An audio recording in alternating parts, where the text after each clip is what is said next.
There we go. We are live. And there we are. Hello, people. Good evening to everyone. Hello. So far, we've got one comment in the comments from Lee. Hello, Lee. How you doing, buddy? Hey, Lee. Good evening. What you got hanging out your mouth? Are you smoking? What are you smoking, James?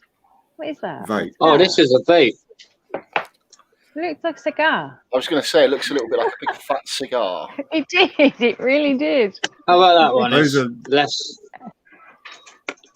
they're like the disposable ones, aren't they? Yeah. Oh. I've got my normal one, but it's just really cloudy, obviously. Yeah, proper. Damn. That's cool. That's cool.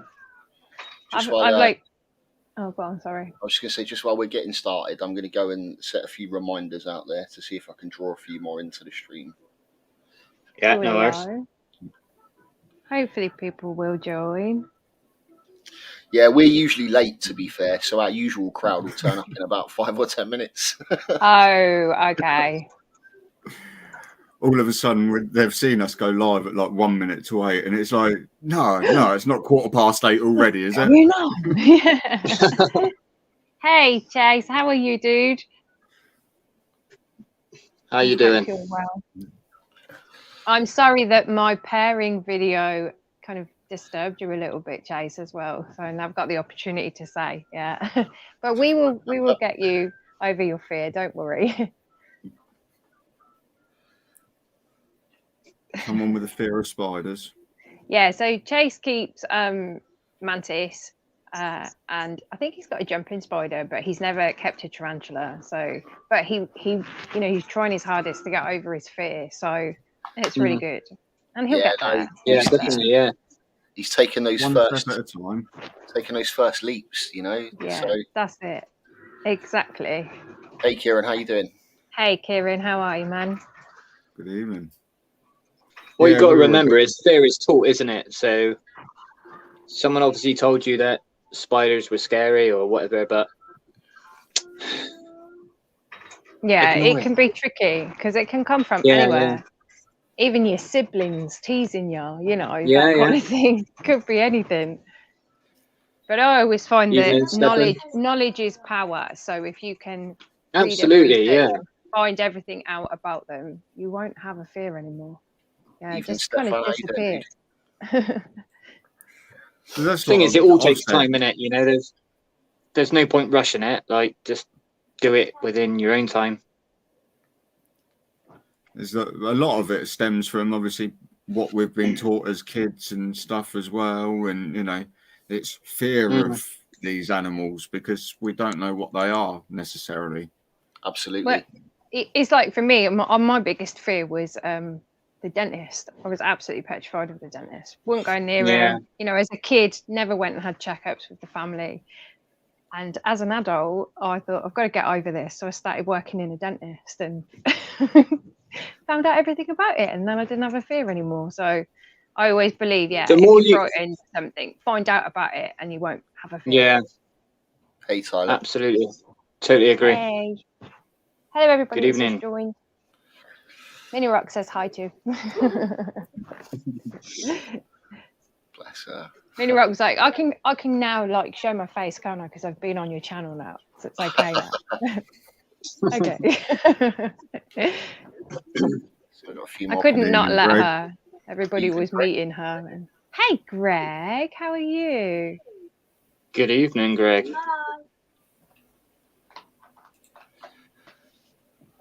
LJ's in the house. Hey, LJ. And Stefan. Hi, Stefan. Did I say hi to you? I'm not sure. It's been a while since I did a live with StreamYard. I haven't done one for such a long time. The last one, obviously, I did was at the Brighton show, the last live stream. So, yeah, it's actually quite nice to just be back and kind of seeing definitely and that and everything. So, I need to do more, but. I can. Not every Saturday, but not. So you can go on it one Saturday, miss Saturday out, go on it a Saturday. Okay. Sounds like a plan. Yeah, do that. you Me, go. you're outspoken. I am ruled by my child. I know that feeling. Yeah. Anything for a quiet life, eh? Yeah. What's Yeah, Jay say? usually. Amy, what's that say? Sorry, didn't mean to interrupt. I just saw it, but I don't want it to disappear. The spider in my room and it's creeping me out, especially in my substrate bucket. If it's I a wouldn't house recommend holding spider, it. yeah, don't hold it. But if you've got like a glass or something, you can just like pop over. Little Yeah, tub. just anything like that, and then just Yeah. stuff like a piece of paper or a piece of card, And then look at it. and then look at it. Yeah, and really pay close attention to it because they are fascinating. I actually Absolutely. keep a couple of house spiders. Keep them as pets. You know the Look into giant the house spider's spider. eyes.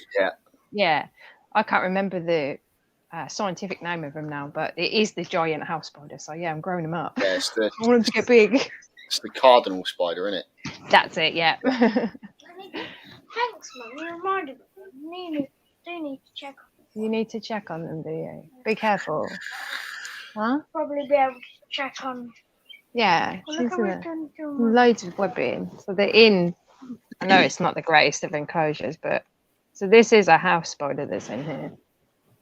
Hang Nice. on, wait, you might be able to see it. There's a bit of a glare, I think.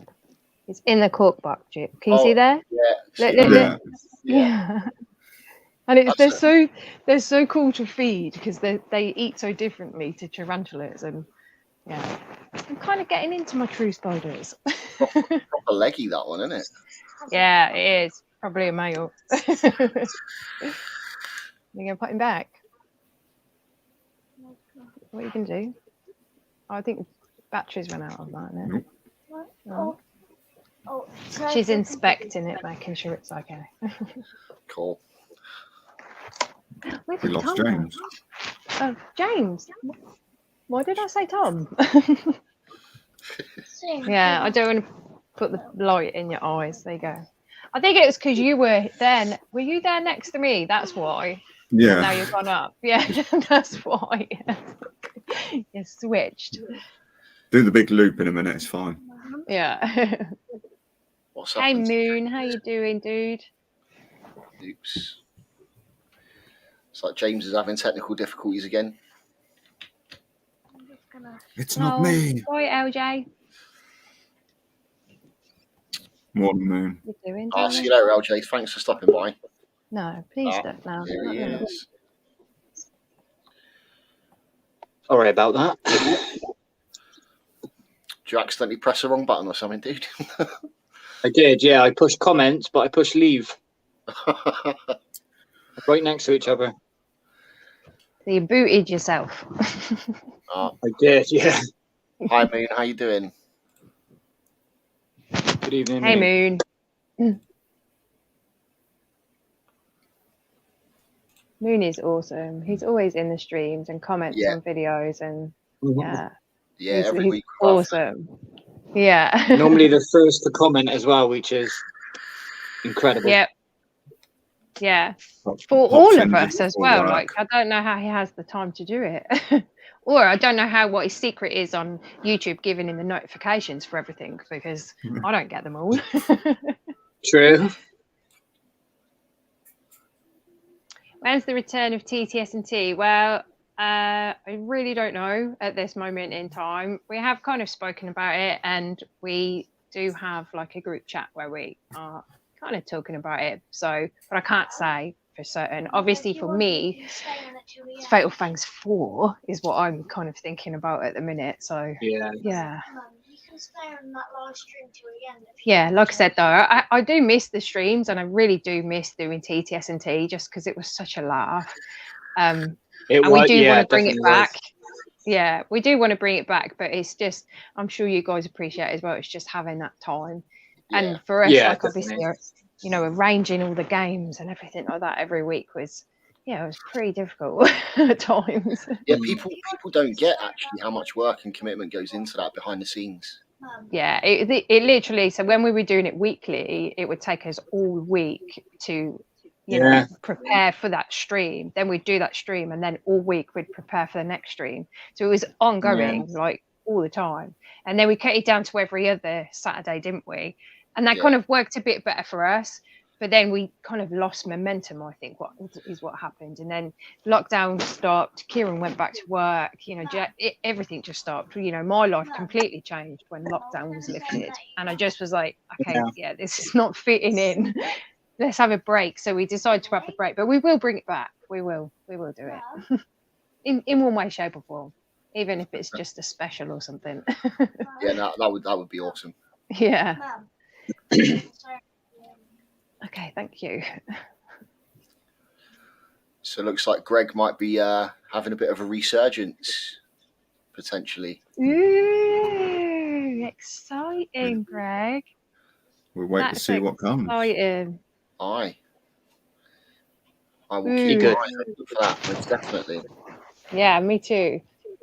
I love it when YouTubers take a break and then they come back, and I love that first feeling like, I'm back. Yeah.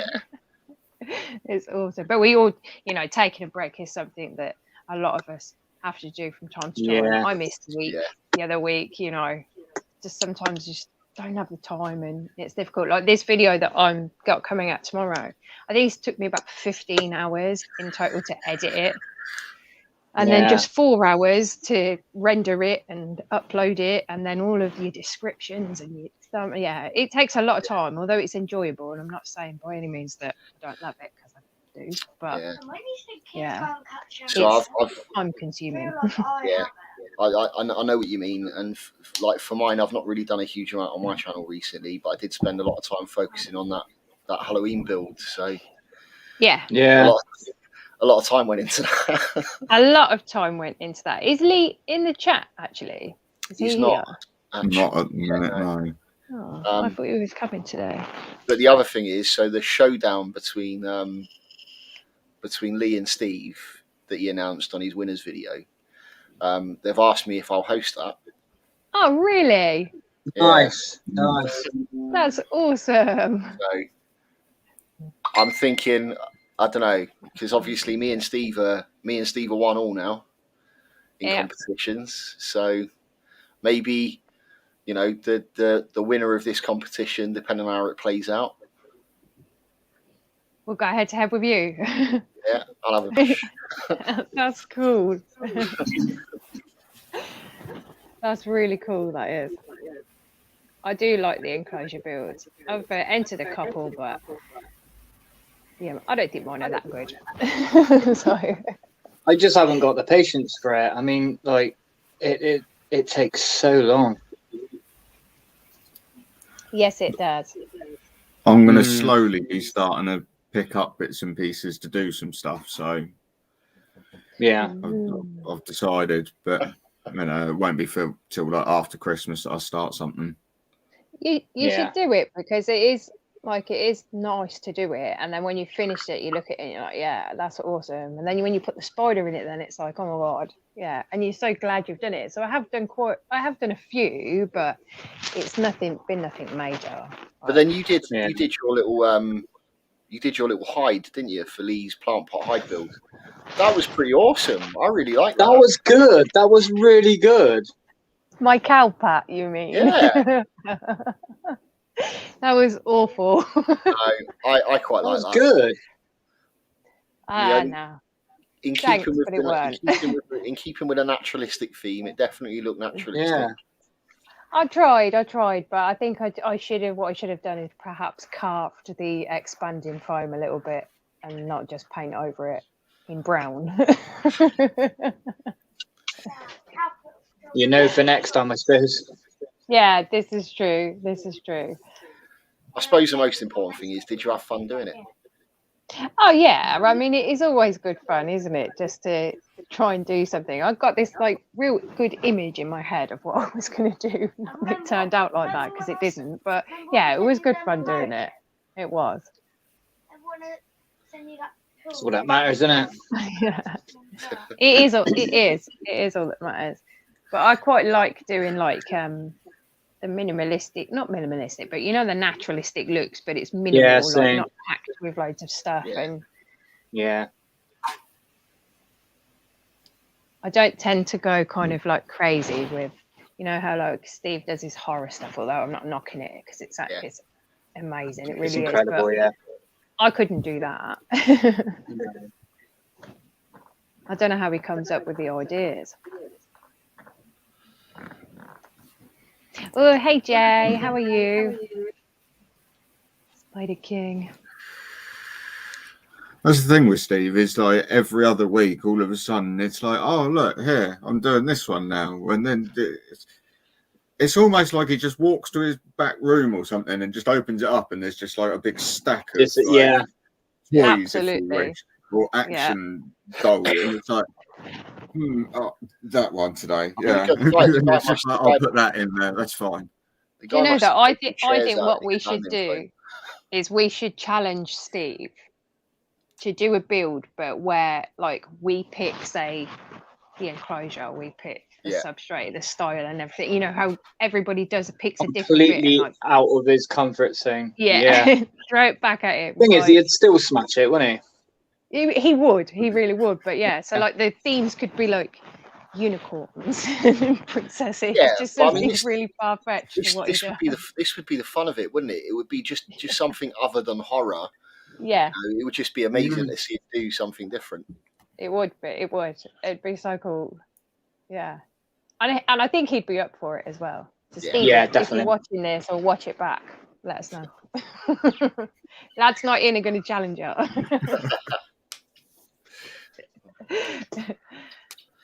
He's got a proper diehard following though, Steve. So Yeah, I know he has, but I think he'd still do it. He's a really down to earth guy. I mean, I worked with him, didn't I, at the Spider Shop at the Eastern Invert Show, and yeah, he was awesome. He's so cool, really down to earth, genuine. You know, just like a normal guy. Yeah. That was my first time meeting Steve face to face. So I was really looking forward to that one. It was my first time meeting a lot of you guys face to face, actually. Yeah, so, I think I met Steve. That was the first time I met Steve at that show. I think I've seen James before at shows, but I don't think we've actually said hello to each other. And I Nope. think it was the first time I've met you, Tom, at the Brighton show. And I'm sure I've met you before, Wayne, but I don't know. I feel like I have. I've been bouncing around the shows for years and years and years. That's probably what it is. Like, it's a familiar face. Yeah, I used to do the Kempton Park show every year. The AES trade show. I did BTS every year as well. Yeah. So I can't wait till that's back. Oh yeah. Are you going to go to the lectures? They just released the date for that, didn't they? Yeah. All depends on work, really. But I'd like to go. Yeah. I haven't been to them where I've actually been to where they hold it, but I did go to the one that they did online. That was really good. So yeah, I think I want to go.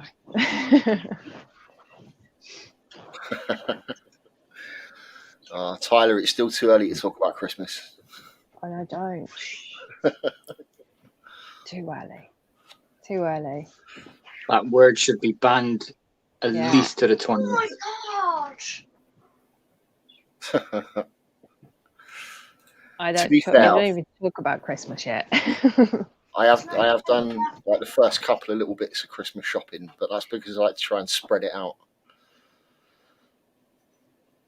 Oh, Amy, I think you just muted yourself for a second there. I mute when I vape. It was a trick I picked up. Like, well, not a trick, but I just did it because I used to feel embarrassed about the noise. So it's now just a habit. It's just a habit, complete habit, yeah.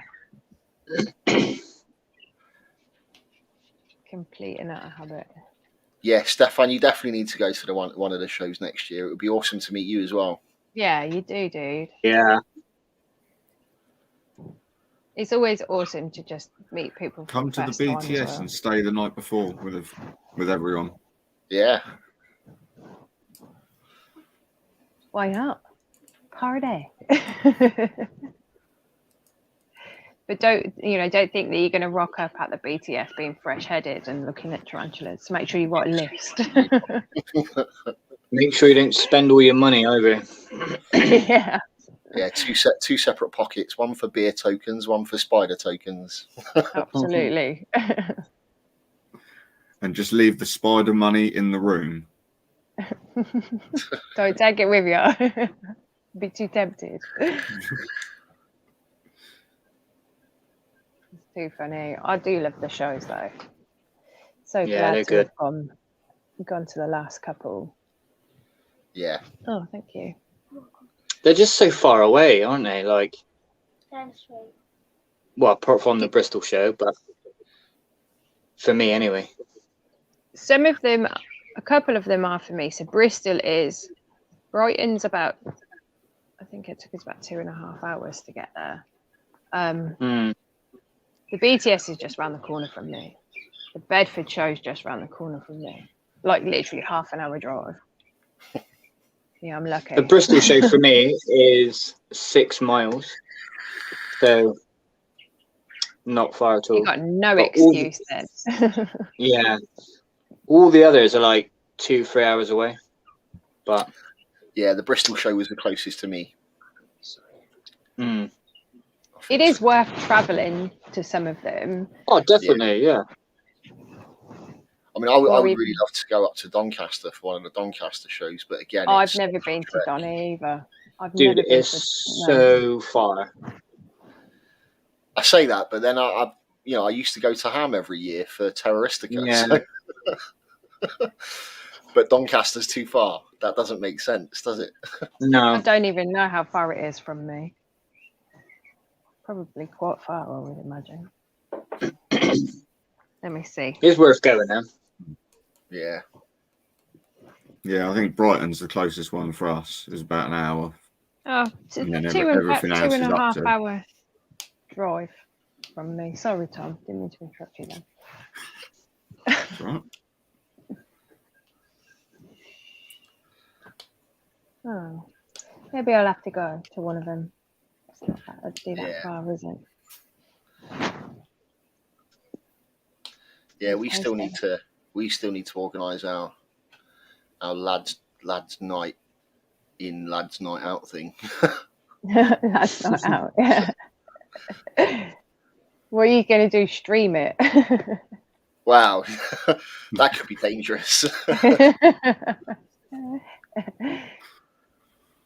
It'd be pretty cool though. I don't know. Kieran used to join up on the TTSN. Oh, he's so funny, man. He is so funny. I know he is. When he He's gets his too outfits funny. out, like his Ali G outfit, and oh my word. That stream Brilliant. was mental. That It was so stream that long. he It was did- like 9 hours or something, wasn't it? Yeah, it was. It was It ridiculous. was crazy funny, and that was the first stream where we met Acid Splash. That's the first stream he was at where he convinced them to eat dog biscuits, and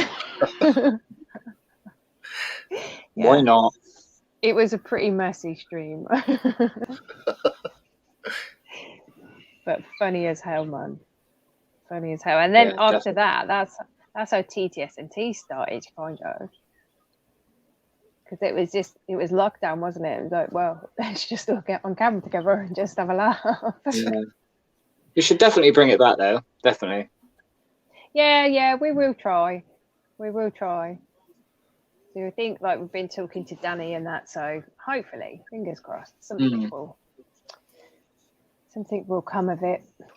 But like I said, for me, I'm like, excuse me, you're thinking about Fatal Fangs 4.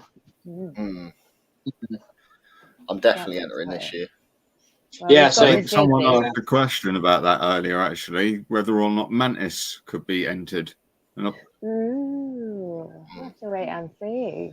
We're giving nothing away. Other than we've got the judges. That's all sorted. The judges are fine. They've all agreed. So, yeah, we are going to be, hopefully, it's not going to be within the next couple of days, but soon we'll launch some kind of promo so that everybody can see what the details are for Fatal Fangs. For hey, So you're the faceless, judge. faceless, faceless. No, I can't wait till you're the judge. Hey, dude, how you Me? doing? What? I'm one of the Fatal Fangs. I can't wait till you are. No, I'm not. I'm not being a judge for Fatal Fangs. I wish you would. Crazy fool. No, it will be good. Me and Sam, we've been kind of, doing it all behind the scenes, talking and sorting everything out. So, yeah, exciting stuff. Then I'm going to be rammed.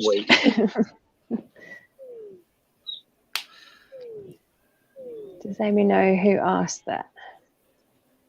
Was that you, Chase, that asked about whether Mantis could be in Fatal Fangs? Yeah, I think it might have been. I'm not giving anything away. Wait and see. Sam will laugh me. Be like, no, I wouldn't. Any new additions recently to us all? For me, my newest one was Tarantula Dan's.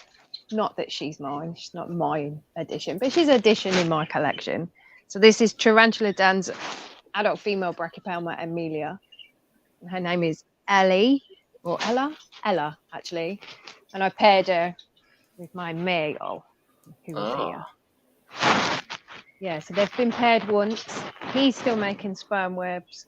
She's digging like crazy, which is exactly what my other Brachypelma did when she was kind of impregnated. Yeah, good science. Really good science. So I don't know whether I want to put him back in because she's not tapping back to him and he's trying his hardest. She's just like, Brackies can be brutal with their mates as well. She nearly had him. If I had not have intervened when I did with my tweezers, she would have had him 100%. Yeah. So I've made sure I'd fed her. I'd fed her about 3 times in 3 consecutive days before I put them in together. And I'm thinking, well, surely she's not going to eat him. But then he got 3 good insertions in her, and he literally made a sperm web the day before. So I know that was fresh. And he got 3 in, and then she literally just changed. So where she'd gone from kind of being up here, she just bent over him. And I'm like, no. And I literally hooked her in between them, grabbed her with the tweezers, and she was on the tweezers, and I had to put her on the floor. So I didn't know where else to put her. And then he was like prancing around in her enclosure, like, yeah, me mum saved me. This is my house now. Yeah, that's it. Yeah, absolutely. But yeah, she's still eating like a champ, and yeah, just going to keep an eye on her and see what she does. Because I don't want to risk him. Like I think she'll have him. He's too beautiful. Yeah. First, I grew him up. I did think he was sold to me as a confirmed female, but obviously not without as a mature male. But yeah, I've had him almost 2.5 years, so he means a lot to me. I don't want her eating him. No. But yeah, No, he definitely cannot end up being somebody's munch. That's not. Nah. I'm not having it. Good evening, Ian. Hello. Ian. Good evening, dude. Oh, hello, Ian. Ian, I mentioned you in my video tomorrow, by the way. I can't wait for that. Shameless promotion there. Yeah, sorry. That's fine. I could be worse. No, do you know what? If you want to let people know what you've got hiding in the woodwork and stuff, no, feel free. Well, it's just my premiere's all set for tomorrow, so it's a really long video for me because normally my videos average out at about 8 to 10 minutes, and this one's 24. And it Okay. took me a long time. It was a challenge, but hello, Rocky Mountain Spider Freaks. Hey guys, how you doing? Afternoon to you all. Is it afternoon or morning for them? I think they're about 6 hours or something. I have no idea. Behind. 6 or 8, something like that, I think. Yeah, so it's probably morning for them, I think. It's just, I don't know. I can never remember which way round, whether they're forward or behind us. no. Um, Yeah, Chase, it's yes. 1:30, 7 hours.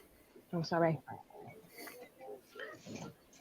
I'm just going to reply to Chase. I'm just going to say, yeah, watch it, Chase. It's not a scary video. It's the rehouse of my Balfouri communal. So, yeah. You'll have nerves of steel to do it, but, you can watch it. It's cool. It won't frighten you, I hope.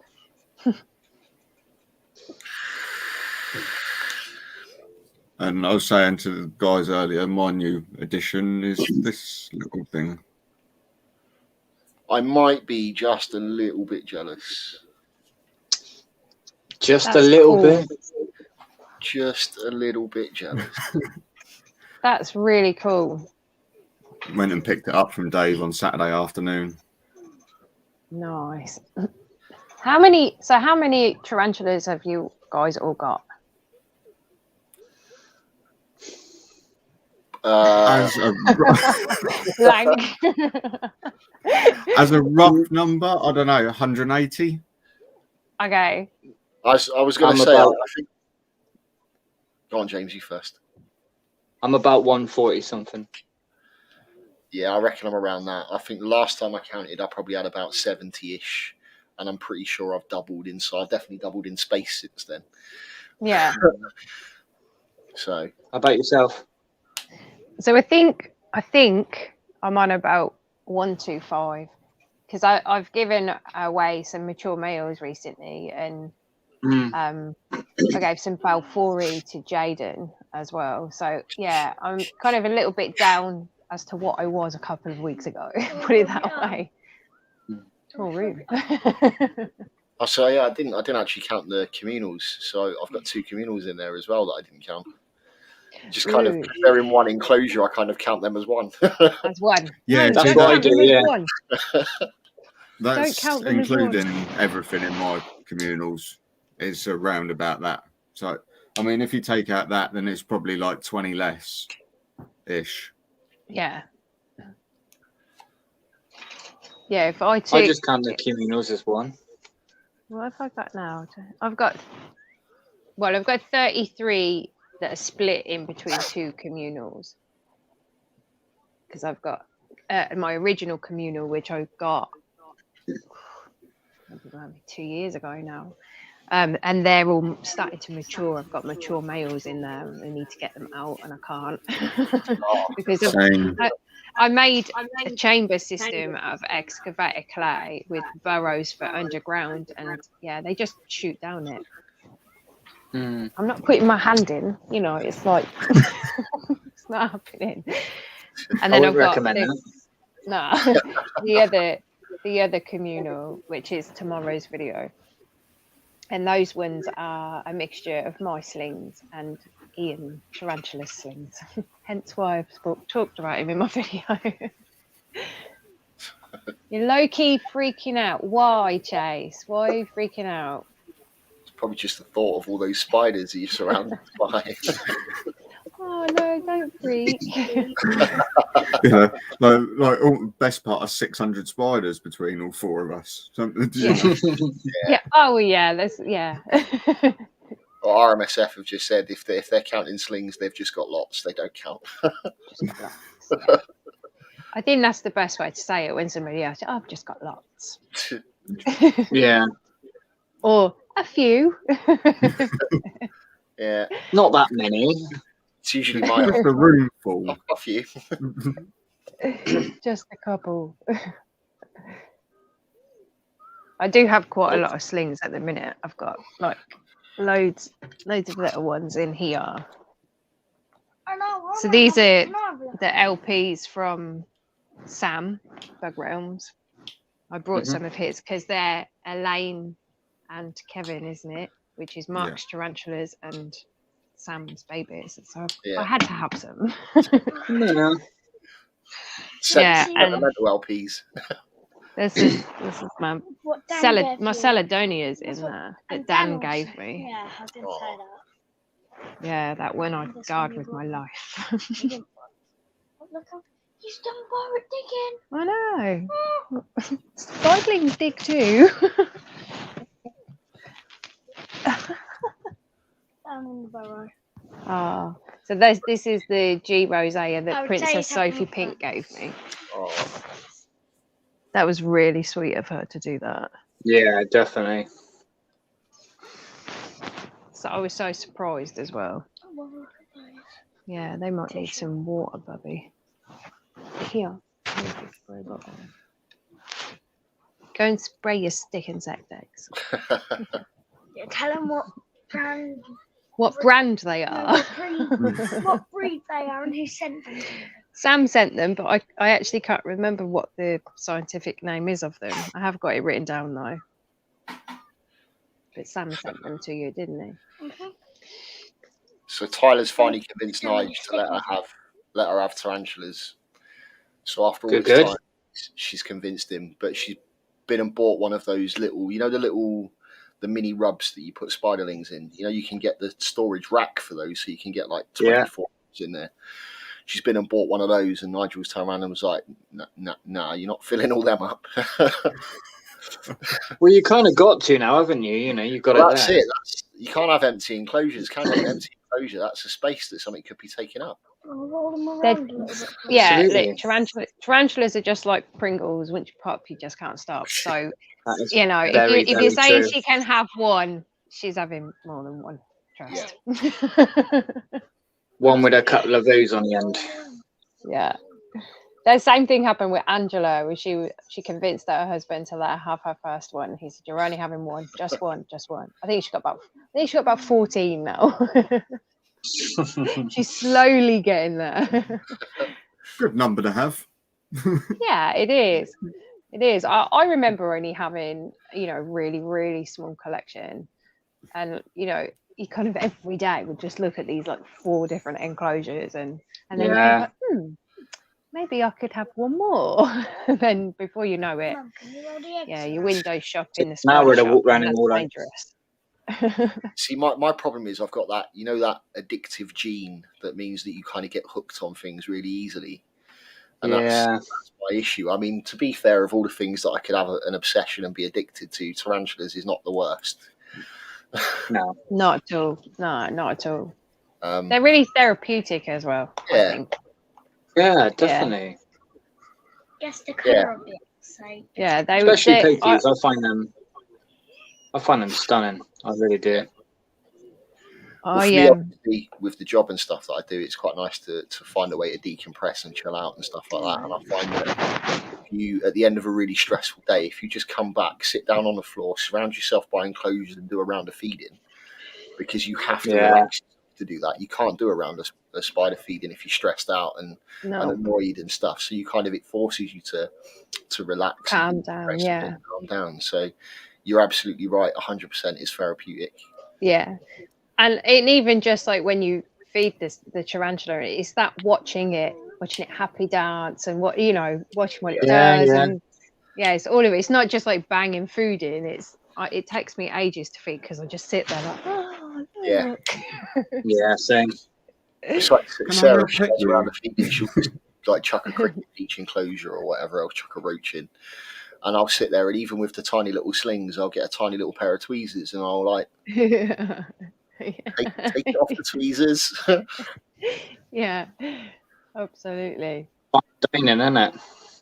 Yeah. But I think I love feeding them.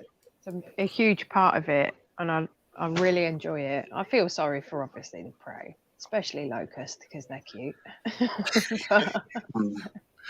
They are cute. They're cute and they're just dopey. They're like, they jump with no aim whatsoever. Yeah. Yeah. Like the cows of the insect world. Yeah. Oh. Although, to be fair, I've never ever heard anyone else refer to locusts as cute. That's definitely a They first. are cute. They are. There's no denying, even when, because normally I buy the extra large ones, and not so long back I brought the Diddy ones for the first time. Not the first time, but first time in a long time to feed some of the slings, and we were all, oh, they're so cute. I'm pretty certain Minnie Rock wanted to keep one as a pet. A baby locust. So my boys do that. Because obviously every now and again one of your feeders gets out, it disappears, and you'll be sat watching telly later on, you'll do a bolt across the floor. So the kids will actually catch them and they'll keep them off to one side, like, no, you're not using that one now, that's my pet now. Yeah, no, but if I catch a loose prey item, I'm like, damn, now you are going to be getting eaten. That's your comeuppance for that. How dare you escape and live in my house rent free for a week?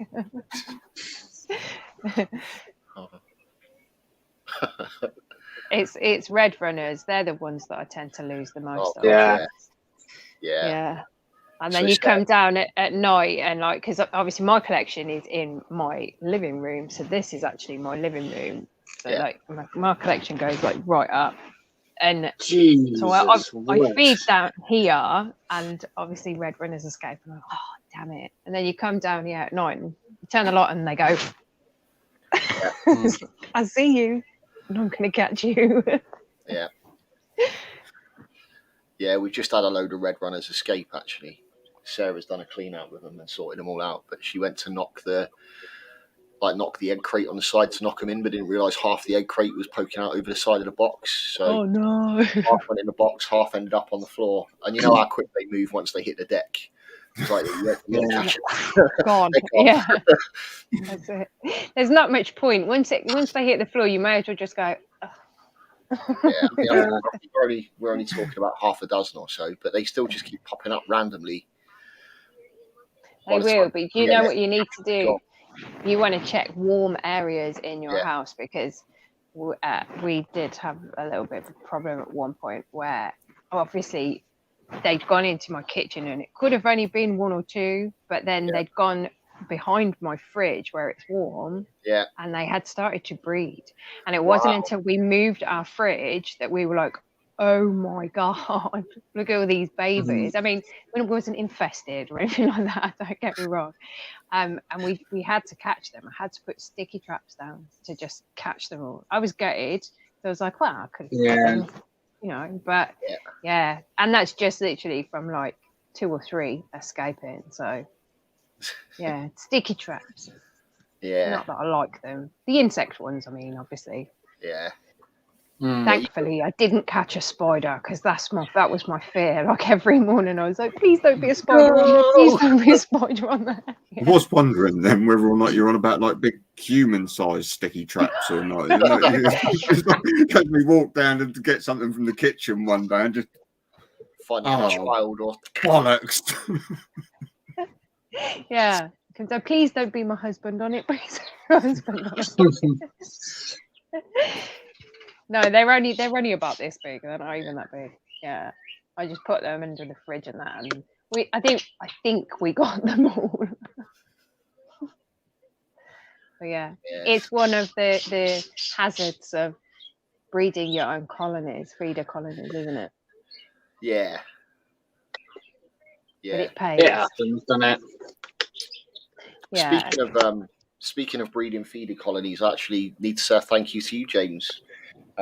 After getting those like starter colonies of red runners and not having a huge amount of success with them in the past, I've started keeping mine the same way you keep yours, and they have absolutely exploded. Yeah, they do. So thanks for that tip, much appreciated. Breed like wildfire. When you nail it, then that's because I did get to a point with my colony where I had way too many. I was overrun, so I ended up selling some of them really cheaply, because I just wanted rid of them. And then I had a big problem in the tub that they're in, and it got the humidity went up really high, and I think it was the fruit that I put in there. Yeah. And it wiped half of the colony out. Yeah. Yeah, it does. Literally, I was absolutely gutted. But they're coming back. They're coming back. It's not taken too long. But I was then without red runners for a good few weeks. I couldn't feed them off because I didn't have enough to. So I've been using locusts and mealworms, although I'm not too keen on using mealworms because I'm not. I believe they're quite fatty. So I don't mind every now and again, but and mealworms are a bit, they can burrow and then turn into a beetle. And I've heard stories about mealworms actually eating tarantulas. So Mario worms turn into darkling beetles when they pupate, and they are lethal. Yeah, this is it. And so that always worries me. Gold sweet. I don't want that. I'd be devastated. I use them, but I'll just crush their heads, and then they just sit on the surface wriggling around. And if they're not eaten generally within time frame, in the bin. I do. That's it. I do it a bit. I look like with red runners, you can put it in. If the tarantula don't get it straight away, you can be like, "Oh, I'll check it tomorrow. If it's still in there, I'll take it out." But with a mealworm, I won't do that, even if I've crushed its head, because I think they will come back with a vengeance. Like, yeah, you crushed my head, but I'm still gonna. I don't like them. I'll sort you some out, Diana. Yeah, red runners are good. I just wish that they are very good.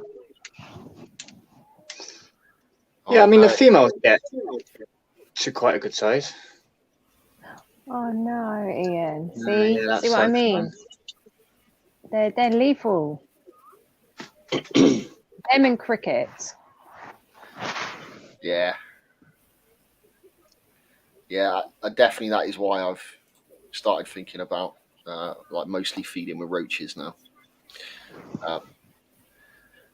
And while I was you're wobbling my camera. Can you stop doing that? Did a lot of feeding with like locusts because we get the big bulk bags of extra large locusts to feed to the beardy and the monitor lizard and all that sort of stuff. So there's always a few left over. So some of the bigger tarantulas, they get a nice big winged out locust every now and again. So what other reptiles have you like got? I know James and his royal pythons and stuff, but what have you got? Wayne, you can start. Okay. So I've got around 40 royal pythons. 40. Yeah, so I breed royal pythons as well. So nice. We've got eastern black milk snakes. We've got Green Mountain racers. They're beautiful, nice little viperid-looking green rat snakes. We've got a Taiwanese beauty snake. A few boas. Blimey. So you've got a good lot then. But we got a berm as well, and then we've got morning geckos living in a nice little communal that keep breeding and reproduce. I say breeding, they don't breed, they're parthenogenetic, so the females just lay eggs and they reproduce. So they just keep going and going and going. They're awesome. And then we've got white tree frog, a tokay gecko, leopard geckos, monitor lizard. It's a small example. Oh, and sugar gliders. You got sugar gliders? Yeah, well, Sarah's got sugar gliders. You have one. What are you on about? Alex, show me. They are absolutely adorable, those things. I know. They really are. So yeah, one of my earlier videos, in fact, it was a collaboration that me and James did when James came down for a visit. Get to see a very small look around some of the snake collection and stuff on that because we went out and did a load of feeding that day. But yeah, I'll have to check that out. Is that on James' channel or your channel? It's on both. It's on mine. Oh, is it? Yeah. I'll have a look. I'll have to check that out. I'm so behind with watching everybody's videos. I really am. I mean, that was going back. The thing is, I think like Just I'm subscribed to so many people that when people upload a video, it's so hard to keep up. Like what you said. I mean, I reckon I'm subscribed to over 1,000 people. So to watch all their videos in a week, by the time you get to the end of it, there's a whole nother load of videos, and I try, but it's just. What I like to do though is I like to store or save it up, and then I'll just pick a channel and I'll go and I'll watch all the ones I haven't watched. So because if you've watched it, you've got the red bar that's gone across the bottom. That's right. So I can quite easily see which ones I haven't watched, and then just do like a Netflix binge of tarantula YouTubers. I normally do that on a Sunday about 4 o'clock. I start and I just go and watch so many people, but it's good to you learn as well, isn't it? You know, you support people. Yeah, my boys do that, so I quite often on a weekend and stuff, I'll stick the TV on, the smart TV with YouTube playing, and just let it run through a lot of autoplay going through, and the kids sit and watch that. I mean, the kids absolutely love it. They're in love with Princess Sophie Pink, and obviously they had the pleasure of meeting Minnie Rock as well. That was really cool. I know, so cool. So got to see them at the that was the Bristol show, wasn't it? Yes. Yeah. Yeah. So, they loved that. That was awesome. Yeah, she likes meeting people when they come to the shows. Like she just gets on with any kids anyway. So Well, Tom came over for a day, so obviously my kids got to play with Tom's little one as well. So Phoebe's almost as energetic as ours. So. And a few years younger. Yours are very, very energetic, though, Wayne. Oh yeah. I really don't know how you cope. I really don't. Yeah. I mean, just imagine what would happen if you fed meth to someone that suffered ADHD, and that's basically my children. Oh. Damn. They're just constantly on the go. I mean, to be fair, we are looking at the assessment process now for things like ADHD, especially with Jonathan, and then with Alex, we're looking at Asperger's maybe for him potentially as a possible future diagnosis. But I mean, they're lovely kids. They're just a bit full on. Wouldn't have them any other way, though, would you? Absolutely not. No, they're my kids. I love them just the way they are. Even if sometimes I do, just wish life was just a tiny bit quieter. Yeah. Calm down. Yeah. I always say that. I wish that we could have like a remote where you could just turn the volume down. Yeah. Or just switch them into slow motion for a little while. Yeah. Slow down. Yeah. Pop them on pause for half an hour or something like that. That's it. Yeah. What's he doing? That's just the film Click, isn't it? If anyone's seen it. It is. Yeah. With Adam Sandler. Yeah. Yeah, that's such a good film. It's such a good film. Such a dude, Adam Sandler. What, you want to say hello? Rocking out of Spider Freaks Roth. Oh, bye-bye. Thanks for stopping by. See you again next time. My Kevin. Oh. My Kevin. Give him my Kevin. What are you doing, Kev? Well, tell you what, I was awake and I shouldn't be apparently. Don't pee on me. It's got a habit of peeing on me. Yeah. So Sarah's latest one is she wants chipmunks, apparently. Wow. Chipmunks. Yeah. They are pretty cool though. They are cool. You need a big enclosure for them though, don't you? Like. Yeah, I was like, so what's the next room of the house that we're moving out of then? Because this room is completely dedicated to animals. This is what used to be our living room. Oh, so okay. We've moved our living room into the dining room now. I mean, it's big enough for the four of us. It's not a drama. but we needed the space for this, and the only room was big enough to get all the racking up and stuff. So this is an animal. Don't do that. He nearly fell then. Don't do that. Yeah, we've got it kind of all in our living room. I've also got snakes upstairs as well, just because I needed more room down here. But yeah, there's a lot of animals in our living room. The people do walk in and they kind of like just go. Yeah. And you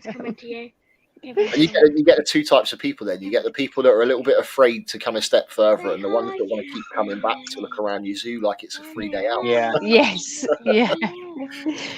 Or the ones that just get a donation pot. Yeah. Or the ones that come in and just they literally blanket like it's not even there. They don't even look or say anything. Like, Although in terms of like, you know, giving space up for animals and that sort of stuff, nobody can beat James. What did you do? Yeah, there is that. James doesn't even have a bed because he's given so much space to his animals. No way. So we live in a 1-bedroom house, and this was the bedroom, and now it's not. Yeah. So we've got like a pull-out sofa that we sleep on. So yeah, I haven't even got a bed. I haven't had a bed for nearly 5 years now. Pull-out sofas are awesome. I had one of them growing up because I wanted my bedroom to be a living room. Yeah, but the older you get, you struggle to get up, you struggle to get down, you know, like. Yeah, I get it. I've made noises bending over that I didn't even know I could make. Like, there's got to be a limit somewhere, you know, but. Yeah. We're all getting to that age now, mate. That's what it is. Hey. I need to get this Daegu put back. Just give me 2 seconds, guys. I won't be a minute. No worries. No worries. It's all part and parcel of it, though, isn't it? You know, you need to make room if you're into the hobby that we're into, you know? Like, I said it, like Ian's just said it there. Ian's got the right idea. He's building his shed, isn't he? I actually meant to message you, Ian. How are you getting on with your shed building process? Have you got round to doing any insulation and stuff yet? Incredible. Because I think Ian's only down the road from me in Basingstoke, and I've got a massive roll of loft insulation that I don't know what to do with. So if you're still at the insulation phase of that shed, dude, I've got a roll of loft installation you can have if you want it. I'm sure he's pretty much finished and done. He's like moved into it and everything. All right, yeah, he's sat it now. Well, he done his live stream for the raffle the other. That's right. Yeah, that was in it, wasn't it? I was tired. I didn't put 2 and 2 together. Well, it's holding temperature well. That was where from this that picture little view come from. Yeah. Yeah, I don't even know. I didn't think about it when he first said about building it. I've had that huge roll of loft insulation since I've done the animal room, like the snake room out in the garage, and insulated that, and it's just been sat there taking up massive amounts of space, and it's like, what the fuck am I going to do with this? Put it on like Facebook Marketplace or something. I'm sure it. Yeah. I'll just stick it outside and leave it. Somebody will walk off with it, I'm sure. Yeah. Well, we picked up some like months and months ago so that I could do the other half of the conservatory, like that side. Yeah. And I finally got round to doing it over the weekend. Oh, nice.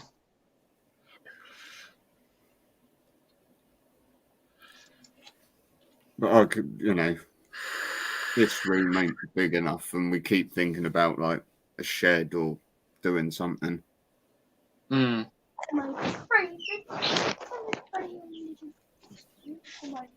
Sorry But about it's like that. me and Dave were talking about, like no matter how much of a space that you end up with, you end up filling it. Yeah. 100%.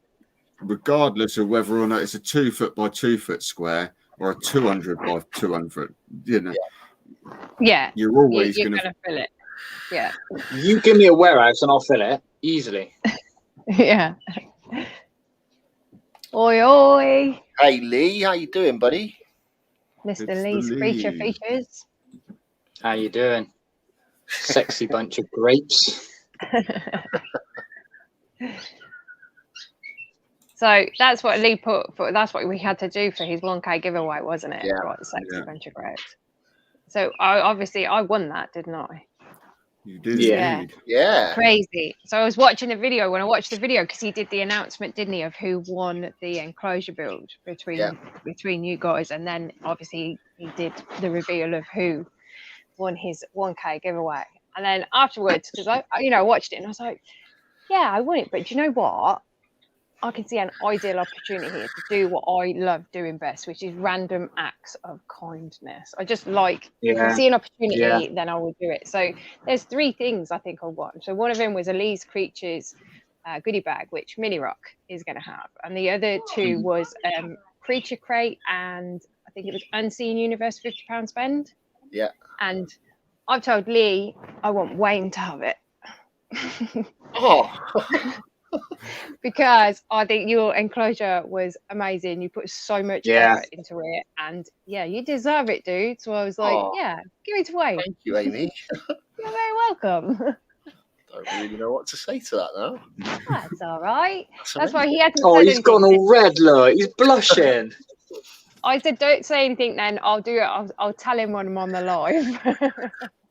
Oh, bless. Thank you. Just random acts of kindness, dude. Just whenever you see the opportunity to do it, I'll just do it. Like, 100% with that. Yeah. There's something about that warm feeling that you get when you've made someone's day. Yeah.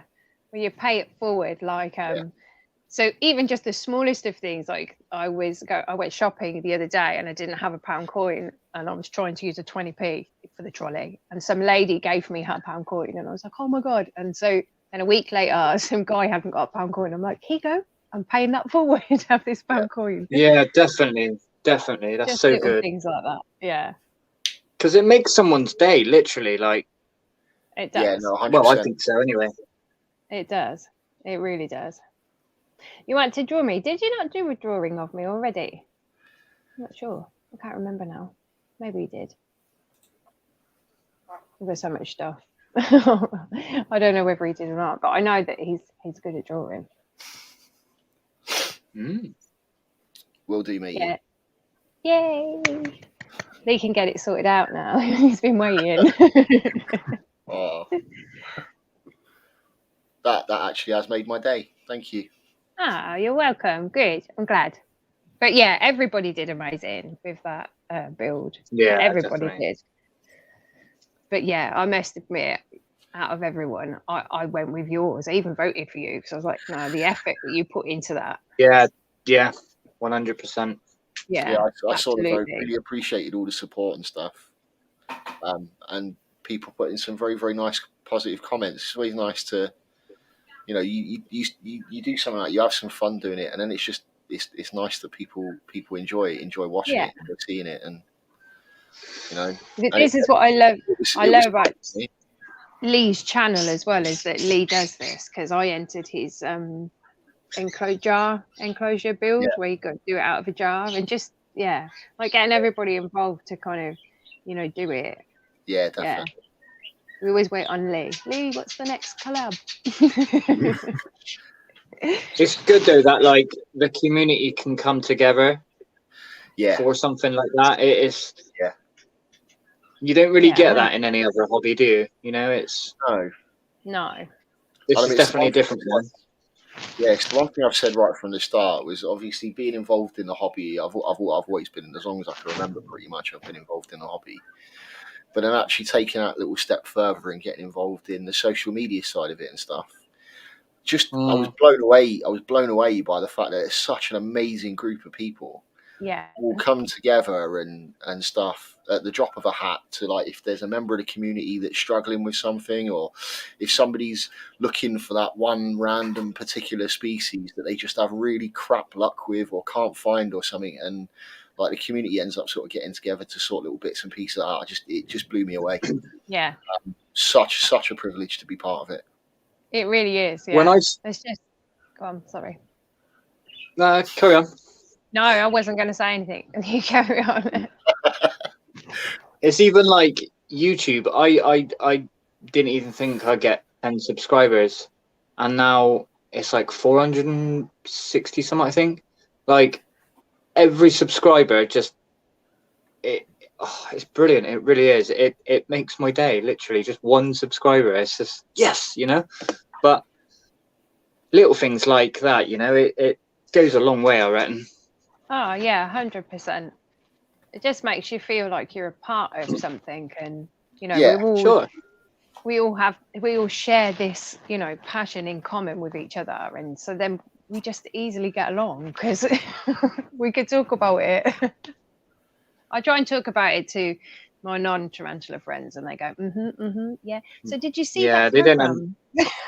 Yeah. Did you watch the football? No. Hi, Michaela.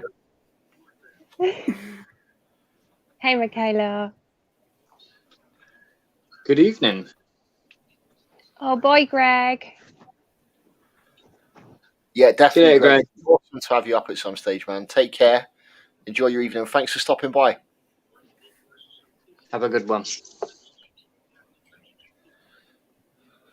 That'd be cool to see Greg come back. Yeah, definitely. Yeah, so Greg was another one that I got the opportunity. He's another one that I've sort of seen around over the years and I've really had an opportunity to speak to. And obviously, first time was at the show, got a chance to have a proper chat with him and stuff. He's such an awesome guy. He's so awesome. Yeah. He really is. Yeah, and he's so knowledgeable at the same time, and just confident, Yeah. calm, and it's just like, you know, he's just awesome. He really is. And his wife, she's amazing too. Right. Yes. Yeah. Yeah, Rich is good.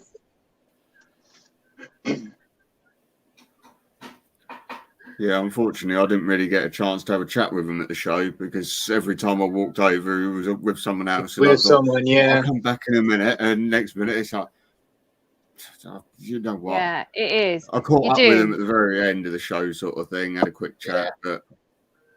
And because Greg also volunteers to work with Bugfest as well, so obviously he's doing all the handling of tarantulas and everything. So he's got a lot of people that are coming and going to him, and he's kind of like, Greg, I want to say hello to you.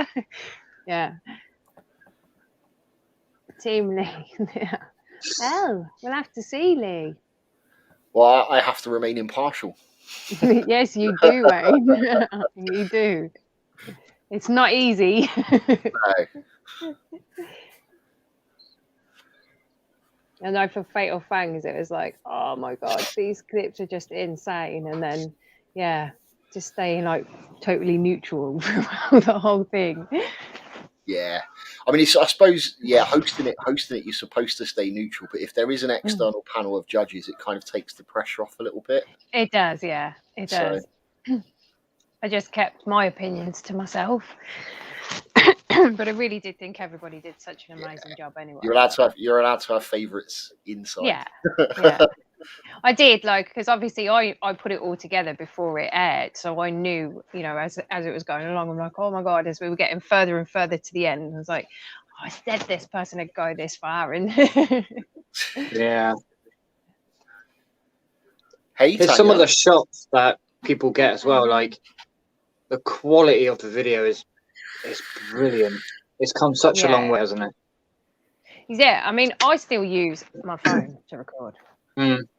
Yeah, I don't have a camera, so I use my phone, and I'll nab Tinny's phone. Just like, I need your phone, just to do 2 angles. But yeah, I don't know. I quite like the way the footage comes out on it. So yeah, I'm happy. You wouldn't know it was on a thing. No.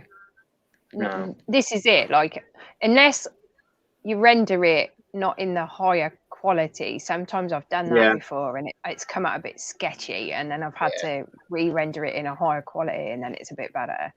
But yeah, the phones these days, they're just, the cameras are wicked, all of them. Yeah.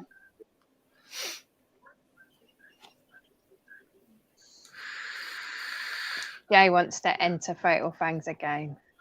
Needs to do better than last time. Well, you did really well, man. I still remember the C Versi rushing out. Still remember jumping like that.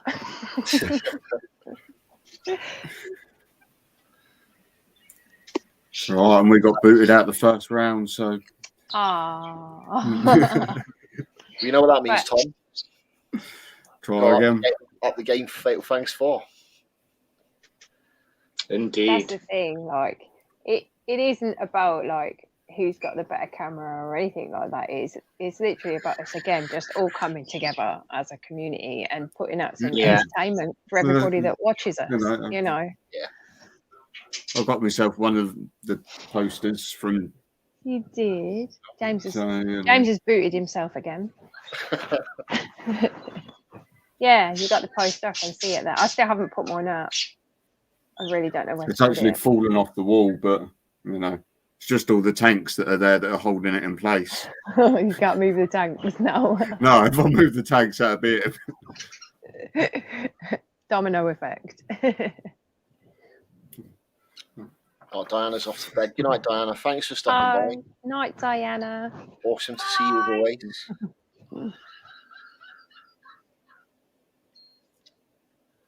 Yeah, it was great fun to do Fatal Fangs, and there were so many channels, new channels that kind of are now still within the community that found, you know, we found them, they found us through doing Fatal Fangs, and that in itself was, you know, enough for me to do it, just bringing everybody together again. So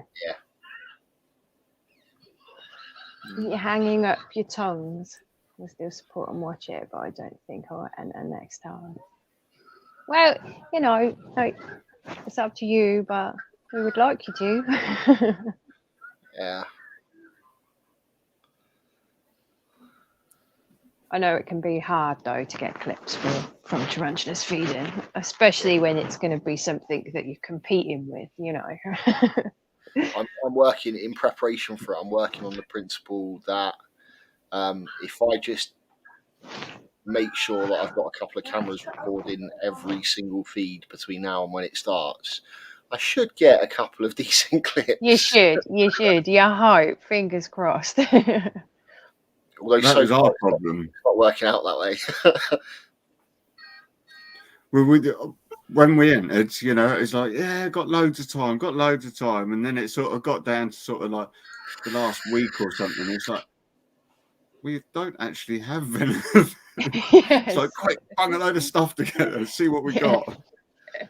I think the last person to get their clips to me was Jaden, I think, which I was expecting because it was Jaden. But he no, I've got loads of time now, I'll sort it. And then, oh God, okay, what? I've got like 24 hours, yes. Yeah, to be fair, I'm a bit like that.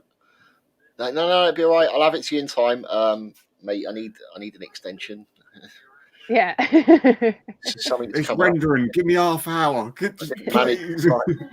had that as well, because obviously I did the deadline time, didn't I? And I was having messages. It's rendering. It's screenshots and photos of it actually, you know, being sent. It's sent. Have you got it? It was funny, man.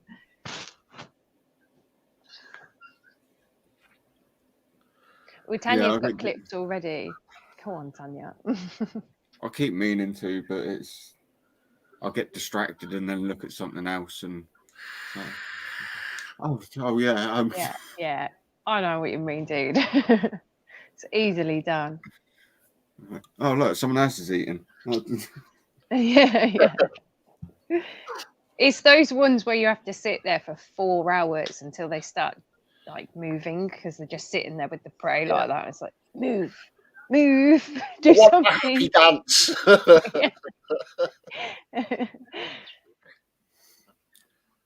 That was our problem. It's like you feed them and it's just like, yeah. Am I meant to do something? Yeah. Yeah. No, every now and again I get a really, really good takedown, but it's really difficult to resist the urge of like saving that one and not uploading it, because like, yes, I've got a good takedown, I need to show everyone. You're like, I need to be saving these. Yeah. You see, that's like, I was having a conversation with Jaden about, because he obviously has a backlog most of the time on his videos, and sometimes some of his footage it can be a good couple of months before he releases it, and I'm like, I don't know how you do that, because I burst to want to tell people that, you know, I've got an XAC or whatever it may be, And so I literally at the minute I'm going week to week with my videos, which is a bit pressuring, but at least I don't have to wait too long before I can tell people the good news or what's happened or whatever. So yeah, definitely.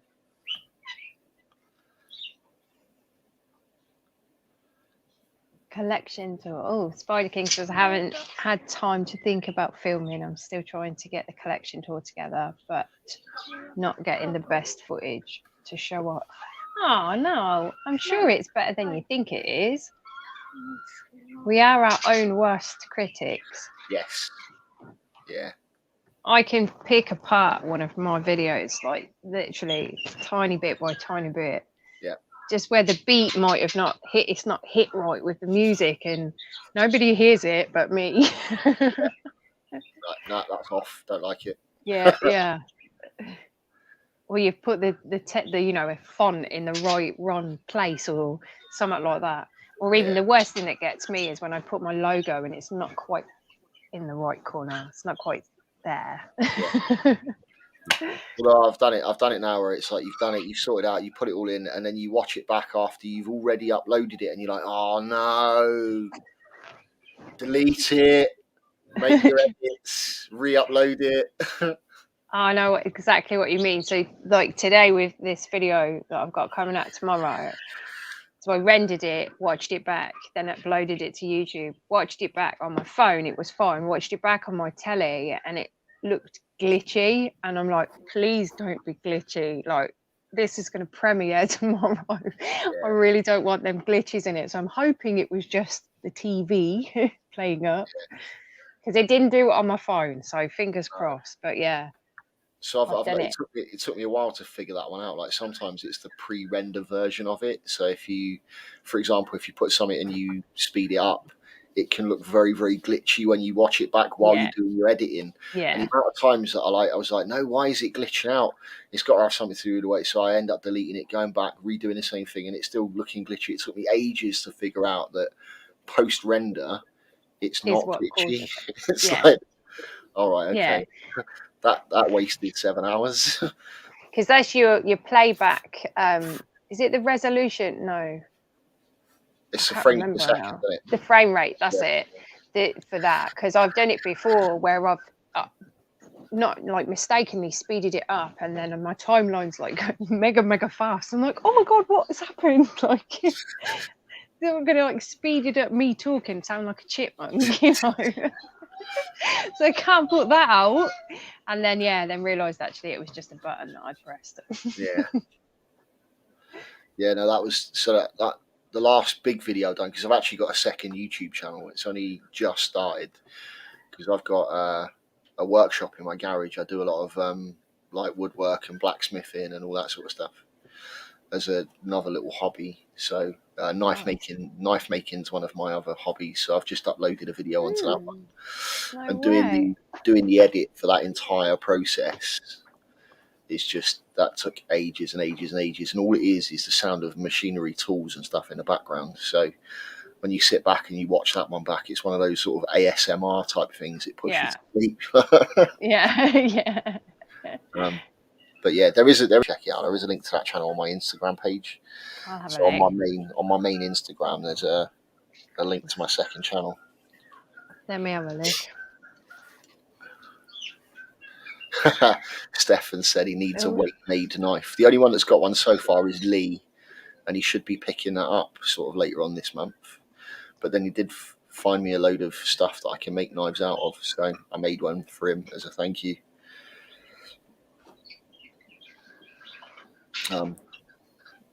Is it Stone Circle Workshop? That's the one. Let's have a look. Why does it always make me want to sign in? This one? Yeah, that's the one. Why sign in? I'm already signed in.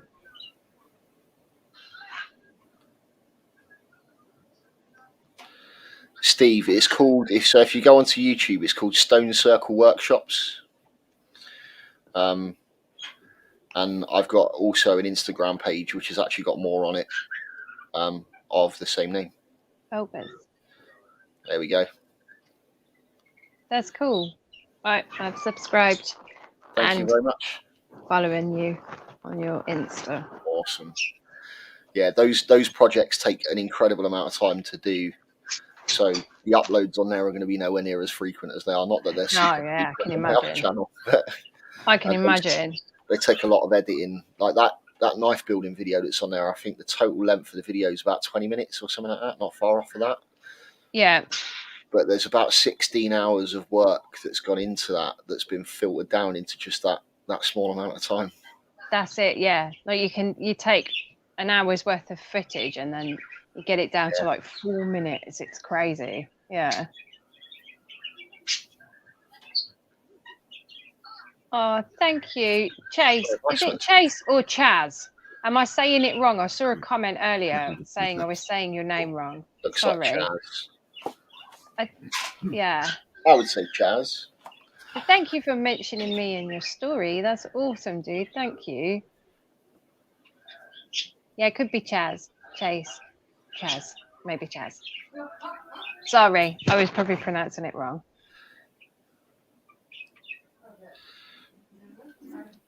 I don't know what's happened to James. He's not popped back up. No, he's not. No. He's glitched out. Second one. Did I say? I don't know which one I said second now. Chase. Okay, number 1 is Chase. Number 2 is Chaz. Which one? One is Chase. One is Chaz. I'll probably forget. So please, I apologise now if I call you it wrong again. I'm sorry. Oh, I'm just. You know when you hear a tarantula like drop?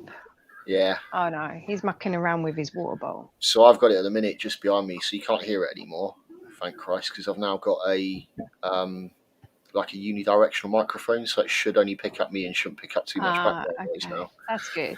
But just behind me in this enclosure here, you can just about see him on the glass there. Yep. Is a mature male P. regalis. And he's drumming away like a lunatic. Because he's right next door to the female. Oh, no way. She's in this one. Have you paired them already, or is it? She's not ready yet. Are you preparing them? But I have got an adult female up the other end, and she's in pre-molt at the moment, so I'm just waiting for her to molt so I can do the pairing. So that'll be another video coming soon. Cool. I look forward to that. Oh, he said second one. Oh, Chaz. Chaz is in Chaz and Dave. Cheers, Jay. Okay, I'll remember that now, Jay. I'll remember it now.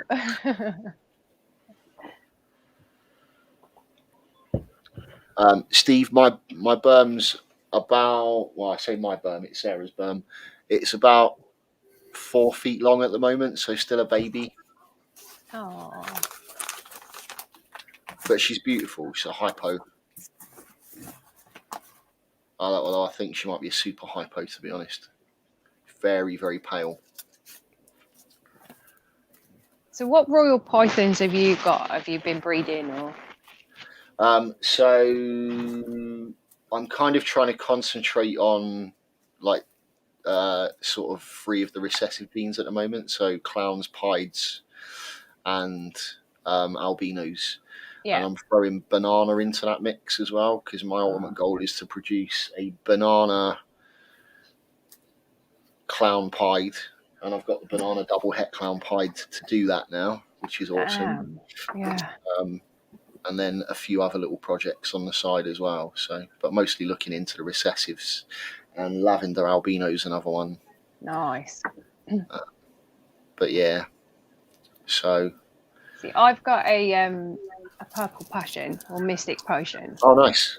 That I want to breed, but the breeder that I got her from, he said that he thinks that she's het daddy, as in the daddy gene. But then, I was looking into it and I was thinking, but I'm not sure how that would work, because I'm not that clued up with like the recessive and dominant, co-dominant genes and that. Yeah. And I was like, well, I'm not sure how that would work, or what I would need to pair her with to try and prove her out. So the daddy gene really only interacts with things that are like blue-eyed leucistic complex. Yes. So things like Butters, Lessers, Mojave. Yeah, so she's got Mojave in her because she's Mojave. God, why can't I remember? What makes the purple passion? What is Jesus, I've completely forgotten. Phantom Mojave. Yes, Phantom Mojave. Yeah, so she's got the Mojave in it. So I think the Mojave came from the daddy gene was in the Mojave, which was the dad, I would have believed. And so it may be in her somewhere. And he said that if I can prove it out, then she basically is like a one of a kind almost. But I don't know, like, because I'm kind of thinking I want to go for like a blackhead phantom to put her with to see what comes from that. Yeah. Because I would like to breed her because she's so you'll know so awesome. You'll have a very good idea because het daddy is a visual gene if you pair it with anything that's blue-eyed leucistic complex. Yeah. So you would know if it was there. If it was het daddy, because het daddy, although they call it a het, it's not actually a recessive gene. Yeah. It's a co-dominant gene. Yeah. That only really interacts with the blue-eyed leucistic complex, but it does things to the colouring and the pattern on blue-eyed leucistic complex snakes like Mojave, Butter, Lesser, etc. So I'm sorry that we're not talking about tarantulas, but I just wanted to, whilst I've got you here, I just ask you, so what would you put with her to try and prove it out? So it's really weird because, like I say, to prove it out, you just kind of need to see the reaction. So you could put her with something else that's blue-eyed leucistic complex, which obviously you'll produce your blue-eyed leucistics then because you've already got the Mojave there potentially. Yeah. But any other combo genes that include the blue-eyed leucistic complex would add the visual daddy markers as well. So and that would be the only way to prove it out. The only way to prove it out, yeah. Because I brought her when she was tiny when I got her. She was only a few months old, and I think this is my third year of having her. She's huge, but she's so docile, and she tolerates being handled so well. She's got no issues with coming out. She's a wonderful, wonderful snake. So if I could pass her personality on, that'd be great. Because I've got some that are nutters. People say about this royal pythons fantastic for beginners and that sort of stuff.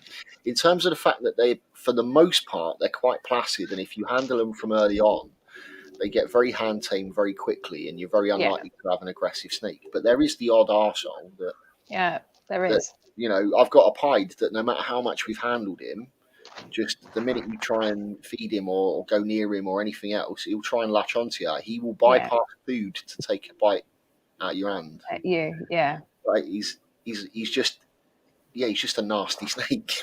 Yeah, I've got a Mojave, and he does not like being handled at all. He's like, get off me, and we'll even go as far as to hiss at me, and like just leave me alone, like pissed off. But he's set up no different to any of my others, you know. But that's just him. It's just the way he is. So yeah, I don't get him out that often, but I do get him out because I need to show him. Yes, yeah. Although he does worry me a little bit. We've got one that's definitely like, we just wouldn't, you know, if you were having people around and they weren't used to snakes, stuff like that. The Mojave female we've got is quite temperamental. She has her moments. Other than that, the rest of them are pretty chilled. Yeah, mine are pretty chilled, but just the odd couple. I've got a female that I've had for about 17 years now. She was a rescue one that I got. She was actually dumped on the doorstep of my local reptile shop. Oh wow! And I had her. She was covered in burns and everything because the setup was completely wrong.